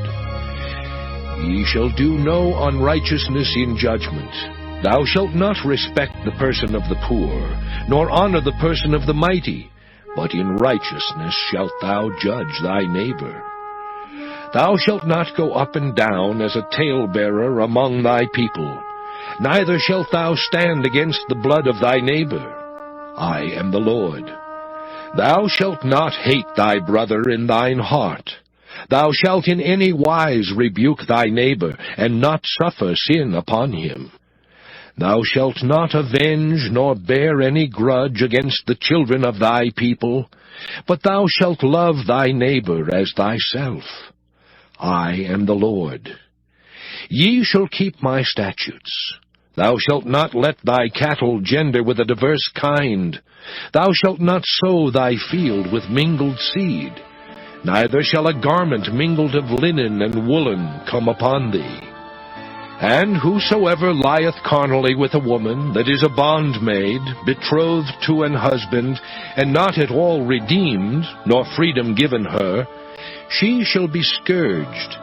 They shall not be put to death, because she was not free. And he shall bring his trespass offering unto the Lord, unto the door of the tabernacle of the congregation, even a ram for a trespass offering. And the priest shall make an atonement for him with the ram of the trespass offering before the Lord, for his sin which he hath done. And the sin which he hath done shall be forgiven him. And when ye shall come into the land, and shall have planted all manner of trees for food, then ye shall count the fruit thereof as uncircumcised. 3 years shall it be as uncircumcised unto you, it shall not be eaten of. But in the 4th year all the fruit thereof shall be holy, to praise the Lord withal. And in the 5th year shall ye eat of the fruit thereof, that it may yield unto you the increase thereof. I am the Lord your God. Ye shall not eat anything with the blood, neither shall ye use enchantment, nor observe times. Ye shall not round the corners of your heads, neither shalt thou mar the corners of thy beard. Ye shall not make any cuttings in your flesh for the dead, nor print any marks upon you. I am the Lord. Do not prostitute thy daughter, to cause her to be a whore, lest the land fall to whoredom, and the land become full of wickedness. Ye shall keep my Sabbaths, and reverence my sanctuary. I am the Lord.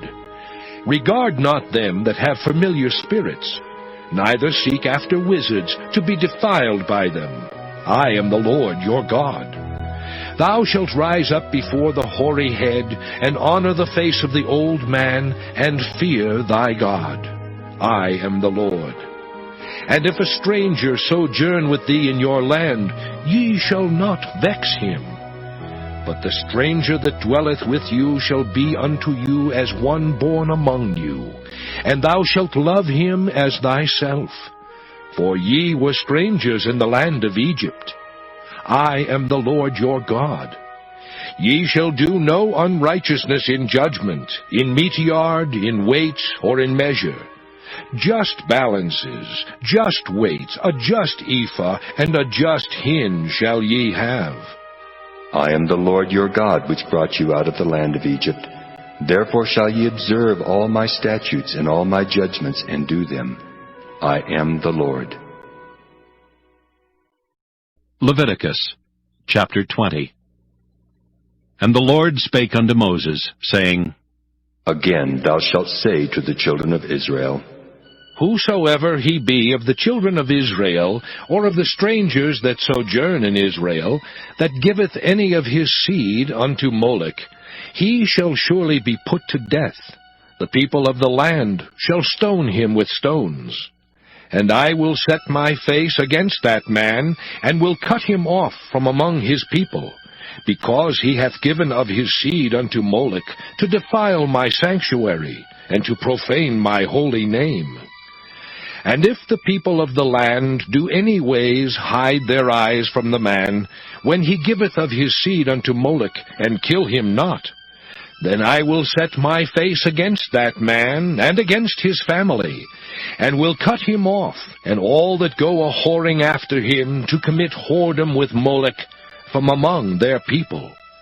And the soul that turneth after such as have familiar spirits, and after wizards, to go a-whoring after them, I will even set my face against that soul, and will cut him off from among his people. Sanctify yourselves therefore, and be ye holy, for I am the Lord your God. And ye shall keep my statutes and do them.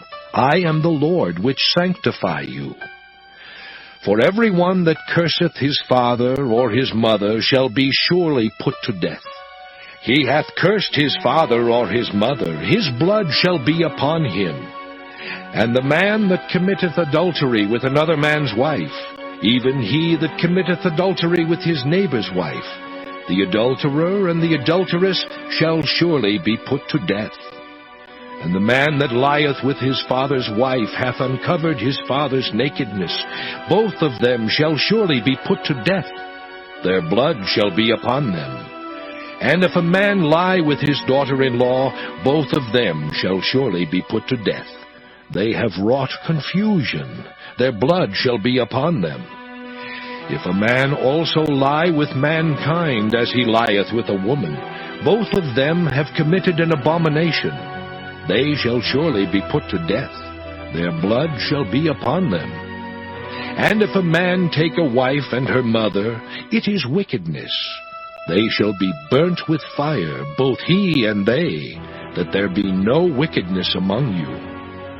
And if a man lie with a beast, he shall surely be put to death, and ye shall slay the beast. And if a woman approach unto any beast, and lie down thereto, thou shalt kill the woman and the beast. They shall surely be put to death.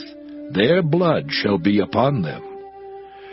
And if a man shall take his sister, his father's daughter, or his mother's daughter, and see her nakedness, and she see his nakedness, it is a wicked thing, and they shall be cut off in the sight of their people.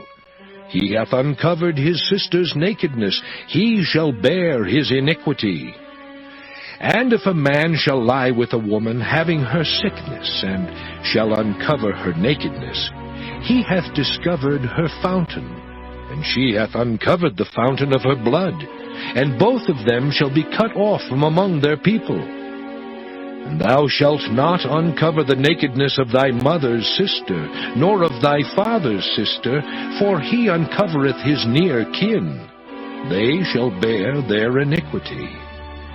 And if a man shall lie with his uncle's wife, he hath uncovered his uncle's nakedness. They shall bear their sin, they shall die childless. And if a man shall take his brother's wife, it is an unclean thing. He hath uncovered his brother's nakedness. They shall be childless. Ye shall therefore keep all my statutes, and all my judgments, and do them, that the land whither I bring you to dwell therein spew you not out. And ye shall not walk in the manners of the nation which I cast out before you. For they committed all these things, and therefore I abhorred them. But I have said unto you, ye shall inherit their land, and I will give it unto you to possess it, a land that floweth with milk and honey. I am the Lord your God, which have separated you from other people. Ye shall therefore put difference between clean beasts and unclean, and between unclean fowls and clean. And ye shall not make your souls abominable by beast, or by fowl, or by any manner of living thing that creepeth on the ground, which I have separated from you as unclean. And ye shall be holy unto me, for I the Lord am holy, and have severed you from other people, that ye should be mine. A man also, or woman that hath a familiar spirit, or that is a wizard, shall surely be put to death. They shall stone them with stones. Their blood shall be upon them. Leviticus chapter 21.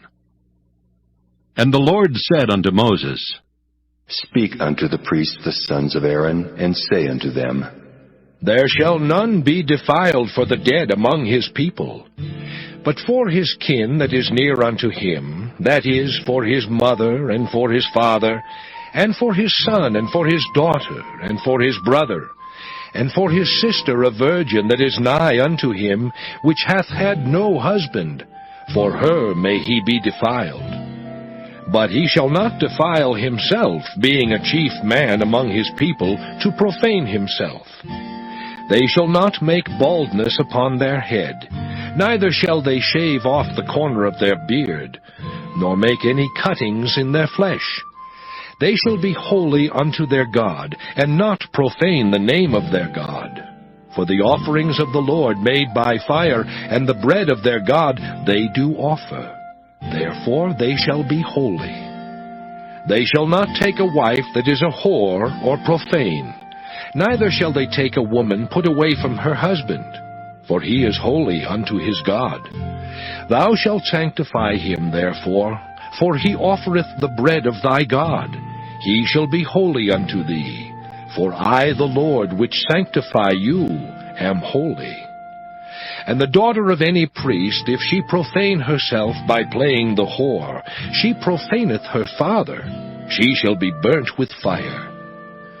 And he that is the high priest among his brethren, upon whose head the anointing oil was poured, and that is consecrated to put on the garments, shall not uncover his head, nor rend his clothes. Neither shall he go into any dead body, nor defile himself for his father or for his mother. Neither shall he go out of the sanctuary, nor profane the sanctuary of his God. For the crown of the anointing oil of his God is upon him. I am the Lord. And he shall take a wife in her virginity. A widow, or a divorced woman, or profane, or an harlot, these shall he not take. But he shall take a virgin of his own people to wife. Neither shall he profane his seed among his people, for I, the Lord, do sanctify him. And the Lord spake unto Moses, saying, Speak unto Aaron, saying, Whosoever he be of thy seed in their generations that hath any blemish, let him not approach to offer the bread of his God. For whatsoever man he be that hath a blemish, he shall not approach. A blind man, or a lame, or he that hath a flat nose, or anything superfluous, or a man that is broken-footed, or broken-handed, or crook-backed, or a dwarf, or that hath a blemish in his eye, or be scurvy, or scabbed, or hath his stones broken. No man that hath a blemish of the seed of Aaron the priest shall come nigh to offer the offerings of the Lord made by fire. He hath a blemish. He shall not come nigh to offer the bread of his God. He shall eat the bread of his God, both of the most holy and of the holy. Only he shall not go in unto the veil, nor come nigh unto the altar, because he hath a blemish, that he profane not my sanctuaries. For I, the Lord, do sanctify them. And Moses told it unto Aaron, and to his sons, and unto all the children of Israel. Leviticus chapter 22. And the Lord spake unto Moses, saying, Speak unto Aaron and to his sons, that they separate themselves from the holy things of the children of Israel, and that they profane not my holy name in those things which they hallow unto me. I am the Lord. Say unto them, Whosoever he be of all your seed among your generations, that goeth unto the holy things, which the children of Israel hallow unto the Lord, having his uncleanness upon him, that soul shall be cut off from my presence. I am the Lord. What man soever of the seed of Aaron is a leper, or hath a running issue, he shall not eat of the holy things until he be clean. And whoso toucheth anything that is unclean by the dead, or a man whose seed goeth from him, or whosoever toucheth any creeping thing, whereby he may be made unclean, or a man of whom he may take uncleanness, whatsoever uncleanness he hath, the soul which hath touched any such shall be unclean until even, and shall not eat of the holy things, unless he wash his flesh with water. And when the sun is down, he shall be clean, and shall afterward eat of the holy things, because it is his food. That which dieth of itself, or is torn with beasts, he shall not eat to defile himself therewith. I am the Lord. They shall therefore keep mine ordinance, lest they bear sin for it, and die therefore if they profane it. I, the Lord, do sanctify them. There shall no stranger eat of the holy thing. A sojourner of the priest or an hired servant shall not eat of the holy thing. But if the priest buy any soul with his money, he shall eat of it, and he that is born in his house, they shall eat of his meat.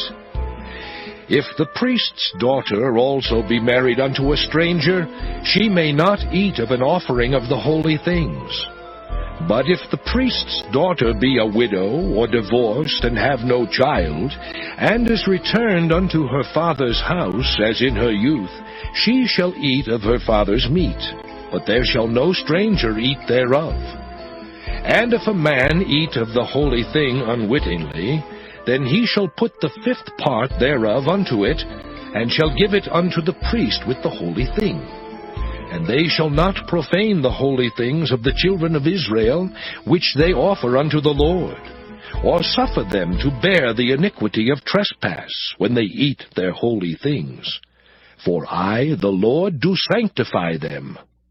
And the Lord spake unto Moses, saying, Speak unto Aaron, and to his sons, and unto all the children of Israel, and say unto them, Whatsoever he be of the house of Israel, or of the strangers in Israel, that will offer his oblation for all his vows, and for all his freewill offerings, which they will offer unto the Lord for a burnt offering, ye shall offer at your own will a male without blemish, of the beeves, of the sheep, or of the goats. But whatsoever hath a blemish, that shall ye not offer, for it shall not be acceptable for you. And whosoever offereth a sacrifice of peace offerings unto the Lord to accomplish his vow, or a free will offering in beeves or sheep, it shall be perfect to be accepted. There shall be no blemish therein. Blind, or broken, or maimed, or having a wen, or scurvy, or scabbed, ye shall not offer these unto the Lord, nor make an offering by fire of them upon the altar unto the Lord. Either a bullock or a lamb that hath anything superfluous or lacking in his parts, that mayest thou offer for a free will offering, but for a vow it shall not be accepted. Ye shall not offer unto the Lord that which is bruised, or crushed, or broken, or cut. Neither shall ye make any offering thereof in your land. Neither from a stranger's hand shall ye offer the bread of your God of any of these, because their corruption is in them, and blemishes be in them, they shall not be accepted for you. And the Lord spake unto Moses, saying, When a bullock, or a sheep, or a goat is brought forth, then it shall be 7 days under the dam, and from the 8th day and thenceforth it shall be accepted for an offering made by fire unto the Lord. And whether it be cow or ewe, ye shall not kill it and her young both in 1 day. And when ye will offer a sacrifice of thanksgiving unto the Lord, offer it at your own will. On the same day it shall be eaten up. Ye shall leave none of it until the morrow. I am the Lord. Therefore shall ye keep my commandments and do them. I am the Lord. Neither shall ye profane my holy name, but I will be hallowed among the children of Israel. I am the Lord which hallow you, that brought you out of the land of Egypt, to be your God. I am the Lord. Leviticus chapter 23. And the Lord spake unto Moses, saying, Speak unto the children of Israel, and say unto them, Concerning the feasts of the Lord, which ye shall proclaim to be holy convocations, even these are my feasts. 6 days shall work be done, but the 7th day is the Sabbath of rest, and holy convocation. Ye shall do no work therein. It is the Sabbath of the Lord in all your dwellings. These are the feasts of the Lord, even holy convocations, which ye shall proclaim in their seasons. In the 14th day of the 1st month, at even, is the Lord's Passover. And on the 15th day of the same month is the feast of unleavened bread unto the Lord. 7 days ye must eat unleavened bread. In the 1st day ye shall have an holy convocation. Ye shall do no servile work therein. But ye shall offer an offering made by fire unto the Lord 7 days. In the 7th day is an holy convocation. Ye shall do no servile work therein. And the Lord spake unto Moses, saying, Speak unto the children of Israel, and say unto them, When ye be come into the land which I give unto you, and shall reap the harvest thereof, then ye shall bring a sheaf of the first fruits of your harvest unto the priest. And he shall wave the sheaf before the Lord, to be accepted for you. On the morrow after the Sabbath the priest shall wave it. And ye shall offer that day, when ye wave the sheaf, an he-lamb without blemish of the first year for a burnt offering unto the Lord. And the meat offering thereof shall be 2/10 deals of fine flour mingled with oil, an offering made by fire unto the Lord for a sweet savour. And the drink offering thereof shall be of wine, the 4th part of an hin. And ye shall eat neither bread, nor parched corn, nor green ears, until the selfsame day that ye have brought an offering unto your God. It shall be a statute forever throughout your generations in all your dwellings. And ye shall count unto you from the morrow after the Sabbath, from the day that ye brought the sheaf of the wave offering, 7 Sabbaths shall be complete. Even unto the morrow after the 7th Sabbath shall ye number 50 days. And ye shall offer a new meat offering unto the Lord. Ye shall bring out of your habitations 2 wave loaves of 2/10 deals. They shall be of fine flour, they shall be baken with leaven. They are the first fruits unto the Lord. And ye shall offer with the bread 7 lambs without blemish of the first year, and 1 young bullock, and 2 rams. They shall be for a burnt offering unto the Lord, with their meat offering and their drink offerings, even an offering made by fire, of sweet savour unto the Lord. Then ye shall sacrifice 1 kid of the goats for a sin offering, and 2 lambs of the first year for a sacrifice of peace offerings. And the priest shall wave them with the bread of the first fruits for a wave offering before the Lord, with the 2 lambs. They shall be holy to the Lord for the priest. And ye shall proclaim on the selfsame day, that it may be an holy convocation unto you. Ye shall do no servile work therein. It shall be a statute forever in all your dwellings throughout your generations. And when ye reap the harvest of your land, thou shalt not make clean riddance of the corners of thy field when thou reapest. Neither shalt thou gather any gleaning of thy harvest. Thou shalt leave them unto the poor and to the stranger. I am the Lord your God. And the Lord spake unto Moses, saying, Speak unto the children of Israel, saying, In the 7th month, in the first day of the month, shall ye have a Sabbath, a memorial of blowing of trumpets, and holy convocation. Ye shall do no servile work therein, but ye shall offer an offering made by fire unto the Lord. And the Lord spake unto Moses, saying, Also on the 10th day of the 7th month, there shall be a day of atonement. It shall be an holy convocation unto you, and ye shall afflict your souls, and offer an offering made by fire unto the Lord. And ye shall do no work in that same day, for it is a day of atonement, to make an atonement for you before the Lord your God.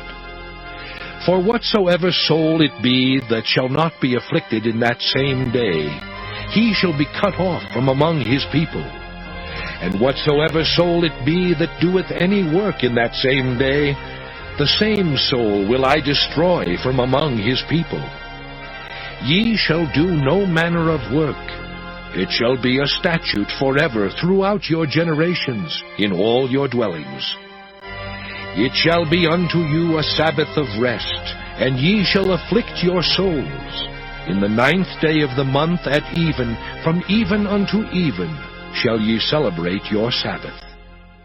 And the Lord spake unto Moses, saying, Speak unto the children of Israel, saying, The 15th day of this 7th month shall be the Feast of Tabernacles for 7 days unto the Lord.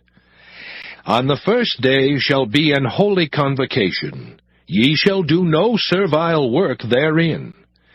7 days ye shall offer an offering made by fire unto the Lord. On the 8th day shall be an holy convocation unto you.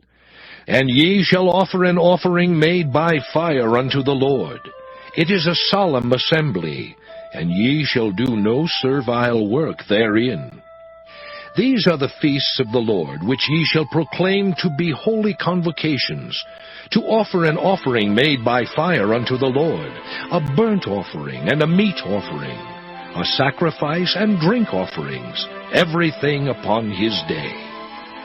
Beside the Sabbaths of the Lord, and beside your gifts, and beside all your vows, and beside all your free will offerings, which ye give unto the Lord. Also in the 15th day of the 7th month, when ye have gathered in the fruit of the land, ye shall keep a feast unto the Lord 7 days. On the 1st day shall be a Sabbath, and on the 8th day shall be a Sabbath. And ye shall take you on the 1st day the boughs of goodly trees, branches of palm trees, and the boughs of thick trees, and willows of the brook, and ye shall rejoice before the Lord your God 7 days. And ye shall keep it a feast unto the Lord 7 days in the year. It shall be a statute forever in your generations. Ye shall celebrate it in the 7th month. Ye shall dwell in booths 7 days. All that are Israelites born shall dwell in booths. That your generations may know that I made the children of Israel to dwell in booths, when I brought them out of the land of Egypt. I am the Lord your God. And Moses declared unto the children of Israel the feasts of the Lord.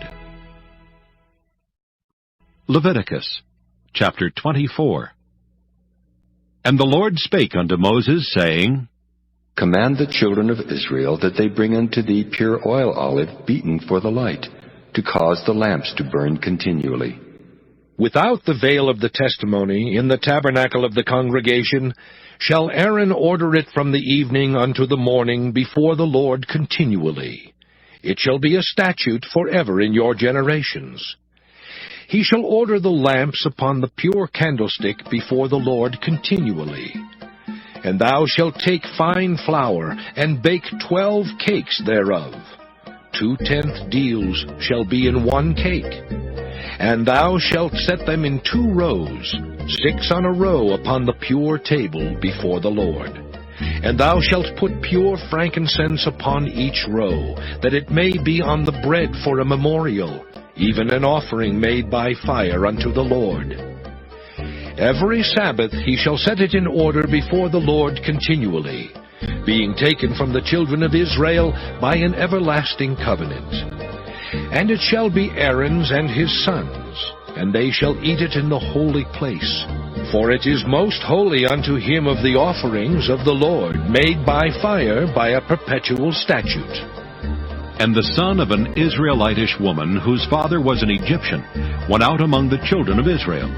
And this son of the Israelitish woman and a man of Israel strove together in the camp. And the Israelitish woman's son blasphemed the name of the Lord, and cursed. And they brought him unto Moses, and his mother's name was Shelomith, the daughter of Dibri, of the tribe of Dan. And they put him in ward, that the mind of the Lord might be showed them. And the Lord spake unto Moses, saying, Bring forth him that hath cursed without the camp, and let all that heard him lay their hands upon his head, and let all the congregation stone him. And thou shalt speak unto the children of Israel, saying, Whosoever curseth his God shall bear his sin. And he that blasphemeth the name of the Lord, he shall surely be put to death, and all the congregation shall certainly stone him. As well the stranger as he that is born in the land, when he blasphemeth the name of the Lord, shall be put to death. And he that killeth any man shall surely be put to death. And he that killeth the beast shall make it good, beast for beast. And if a man cause a blemish in his neighbor, As he hath done, so shall it be done to him. Breach for breach, eye for eye, tooth for tooth. As he hath caused a blemish in a man, so shall it be done to him again. And he that killeth a beast, he shall restore it. And he that killeth a man, he shall be put to death. Ye shall have one manner of law, as well for the stranger, as for one of your own country. For I am the Lord your God. And Moses spake to the children of Israel, that they should bring forth him that had cursed out of the camp, and stone him with stones. And the children of Israel did as the Lord commanded Moses. Leviticus chapter 25. And the Lord spake unto Moses in Mount Sinai, saying, Speak unto the children of Israel, and say unto them, When ye come into the land which I give you, then shall the land keep a Sabbath unto the Lord. 6 years thou shalt sow thy field, and 6 years thou shalt prune thy vineyard, and gather in the fruit thereof. But in the 7th year shall be a Sabbath of rest unto the land, a Sabbath for the Lord. Thou shalt neither sow thy field, nor prune thy vineyard. That which groweth of its own accord of thy harvest thou shalt not reap, neither gather the grapes of thy vine undressed, for it is a year of rest unto the land. And the Sabbath of the land shall be meat for you, for thee, and for thy servant, and for thy maid, and for thy hired servant, and for thy stranger that sojourneth with thee. And for thy cattle, and for the beasts that are in thy land, shall all the increase thereof be meat. And thou shalt number 7 Sabbaths of years unto thee, 7 times 7 years. And the space of the 7 Sabbaths of years shall be unto thee 49 years. Then shalt thou cause the trumpet of the Jubilee to sound on the 10th day of the 7th month. In the day of atonement shall ye make the trumpet sound throughout all your land. And ye shall hallow the 50th year, and proclaim liberty throughout all the land unto all the inhabitants thereof. It shall be a jubilee unto you. And ye shall return every man unto his possession, and ye shall return every man unto his family. A jubilee shall that 50th year be unto you. Ye shall not sow, neither reap that which groweth of itself in it, nor gather the grapes in it of thy vine undressed. For it is the Jubilee, it shall be holy unto you. Ye shall eat the increase thereof out of the field. In the year of this Jubilee ye shall return every man unto his possession. And if thou sell aught unto thy neighbor, or buyest aught of thy neighbor's hand, ye shall not oppress one another. According to the number of years after the Jubilee, thou shalt buy of thy neighbor, and according unto the number of years of the fruits he shall sell unto thee. According to the multitude of years thou shalt increase the price thereof, and according to the fewness of years thou shalt diminish the price of it. For according to the number of the years of the fruits doth he sell unto thee. Ye shall not therefore oppress one another, but thou shalt fear thy God. For I am the Lord your God.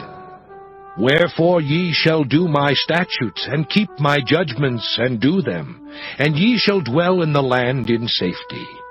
And the land shall yield her fruit, and ye shall eat your fill, and dwell therein in safety. And if ye shall say, What shall we eat the 7th year? Behold, we shall not sow, nor gather in our increase. Then I will command my blessing upon you in the 6th year, and it shall bring forth fruit for 3 years. And ye shall sow the 8th year, and eat yet of old fruit until the 9th year. Until her fruits come in, ye shall eat of the old store. The land shall not be sold forever, for the land is mine. For ye are strangers and sojourners with me.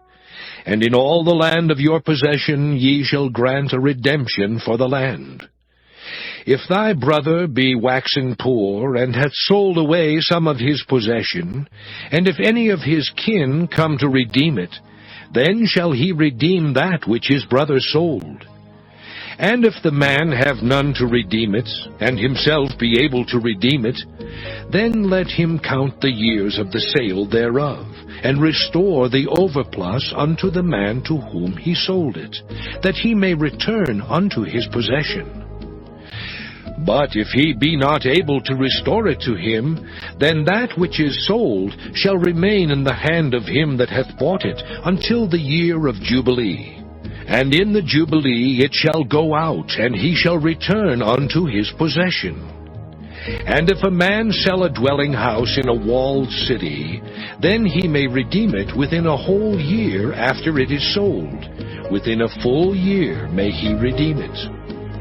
And if it be not redeemed within the space of a full year, then the house that is in the walled city shall be established forever to him that bought it throughout his generations. It shall not go out in the Jubilee. But the houses of the villages which have no wall round about them shall be counted as the fields of the country. They may be redeemed, and they shall go out in the Jubilee. Notwithstanding the cities of the Levites, and the houses of the cities of their possession, may the Levites redeem at any time.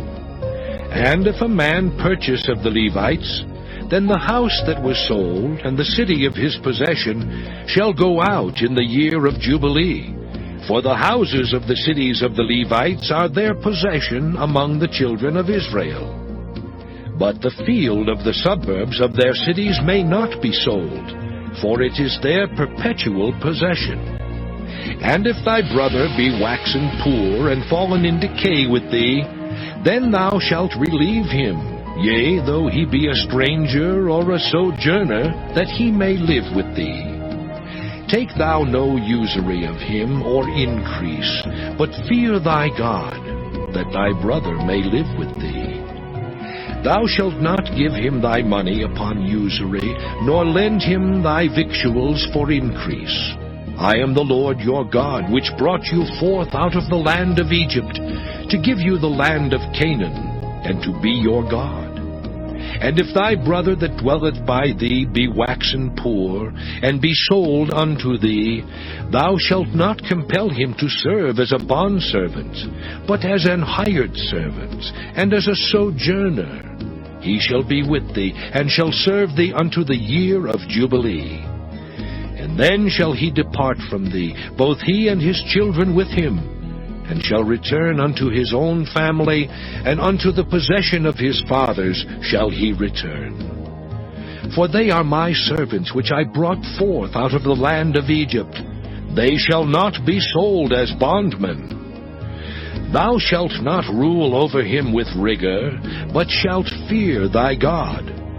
Both thy bondmen and thy bondmaids, which thou shalt have, shall be of the heathen that are round about you. Of them shall ye buy bondmen and bondmaids. Moreover, of the children of the strangers that do sojourn among you, of them shall ye buy, and of their families that are with you, which they begat in your land, and they shall be your possession. And ye shall take them as an inheritance for your children after you, to inherit them for a possession. They shall be your bondmen forever. But over your brethren, the children of Israel, ye shall not rule one over another with rigor. And if a sojourner or stranger wax rich by thee, and thy brother that dwelleth by him wax poor, and sell himself unto the stranger or sojourner by thee, or to the stock of the stranger's family, after that he is sold, he may be redeemed again. One of his brethren may redeem him. Either his uncle or his uncle's son may redeem him, or any that is nigh of kin unto him of his family may redeem him, or if he be able, he may redeem himself. And he shall reckon with him that bought him from the year that he was sold to him unto the year of Jubilee. And the price of his sale shall be according unto the number of years. According to the time of an hired servant shall it be with him. If there be yet many years behind, according unto them he shall give again the price of his redemption out of the money that he was bought for. And if there remain but few years unto the year of Jubilee, then he shall count with him, and according unto his years shall he give him again the price of his redemption. And as a yearly hired servant shall he be with him, and the other shall not rule with rigor over him in thy sight. And if he be not redeemed in these years, then he shall go out in the year of Jubilee, both he and his children with him. For unto me the children of Israel are servants. They are my servants whom I brought forth out of the land of Egypt. I am the Lord your God. Leviticus chapter 26.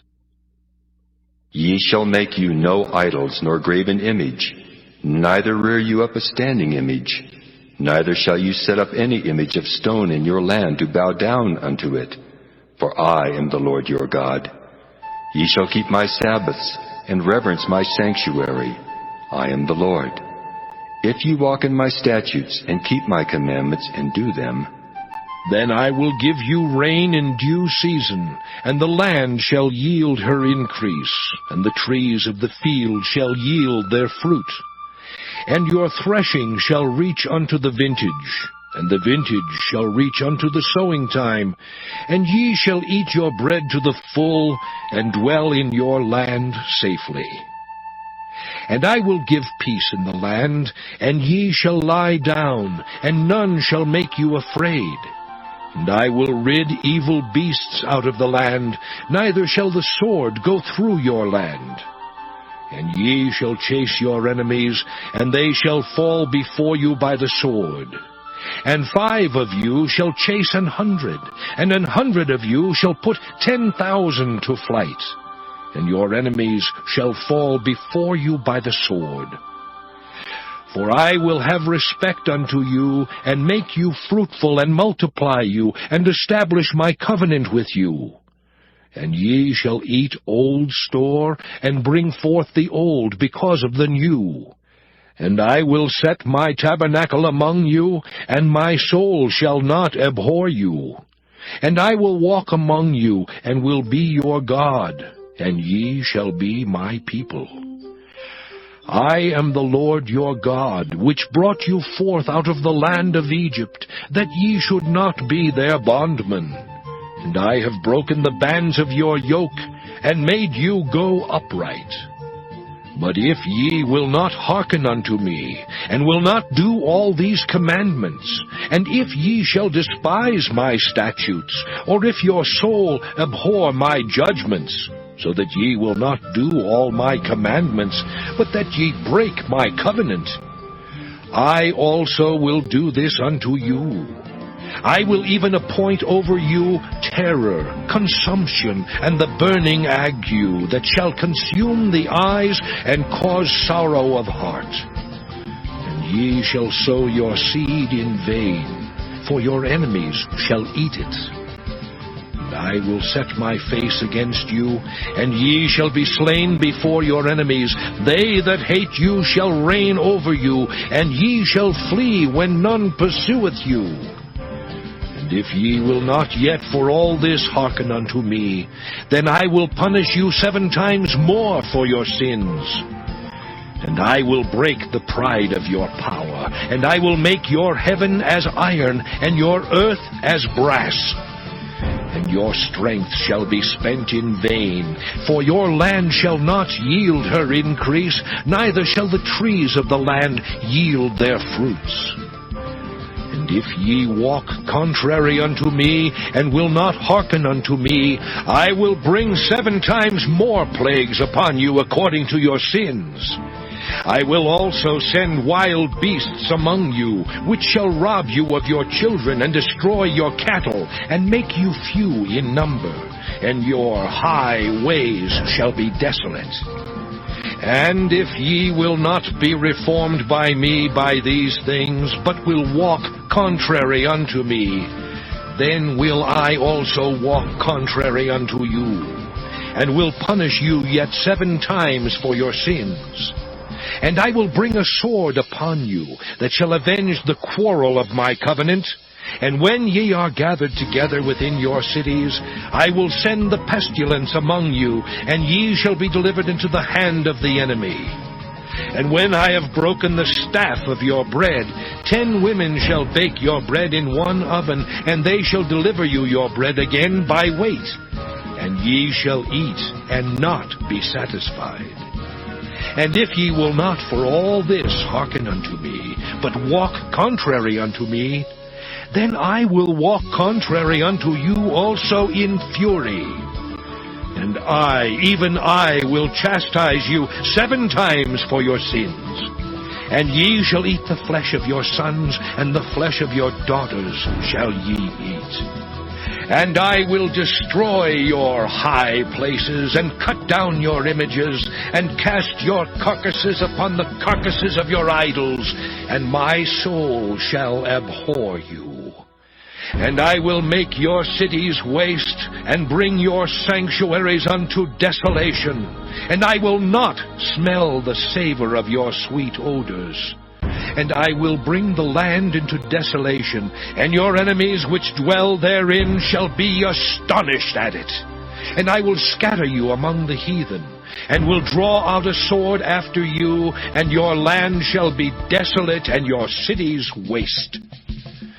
Then shall the land enjoy her Sabbaths, as long as it lieth desolate, and ye be in your enemy's land. Even then shall the land rest, and enjoy her Sabbaths. As long as it lieth desolate, it shall rest, because it did not rest in your Sabbaths, when ye dwelt upon it. And upon them that are left alive of you, I will send a faintness into their hearts in the lands of their enemies.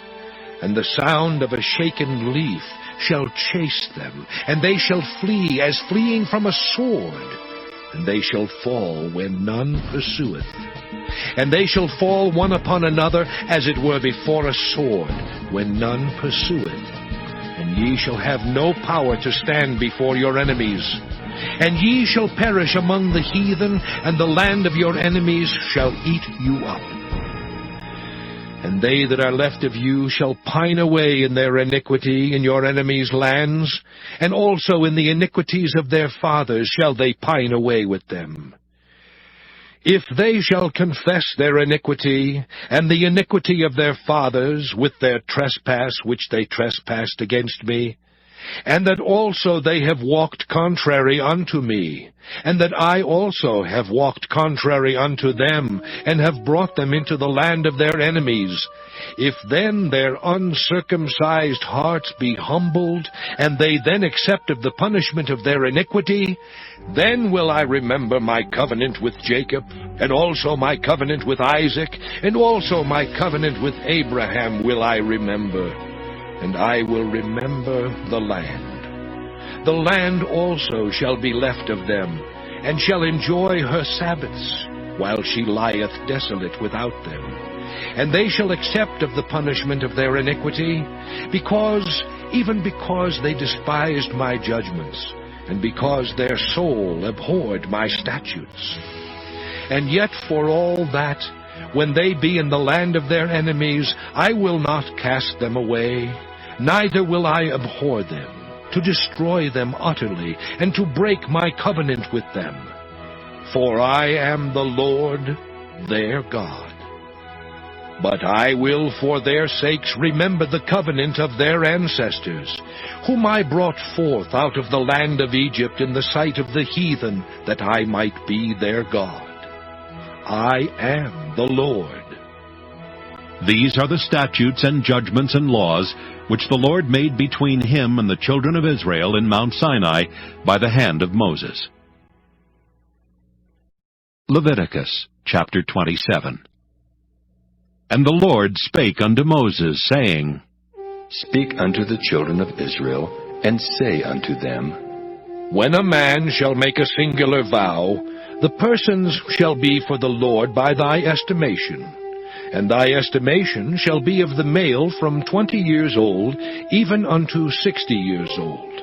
even thy estimation shall be 50 shekels of silver, after the shekel of the sanctuary.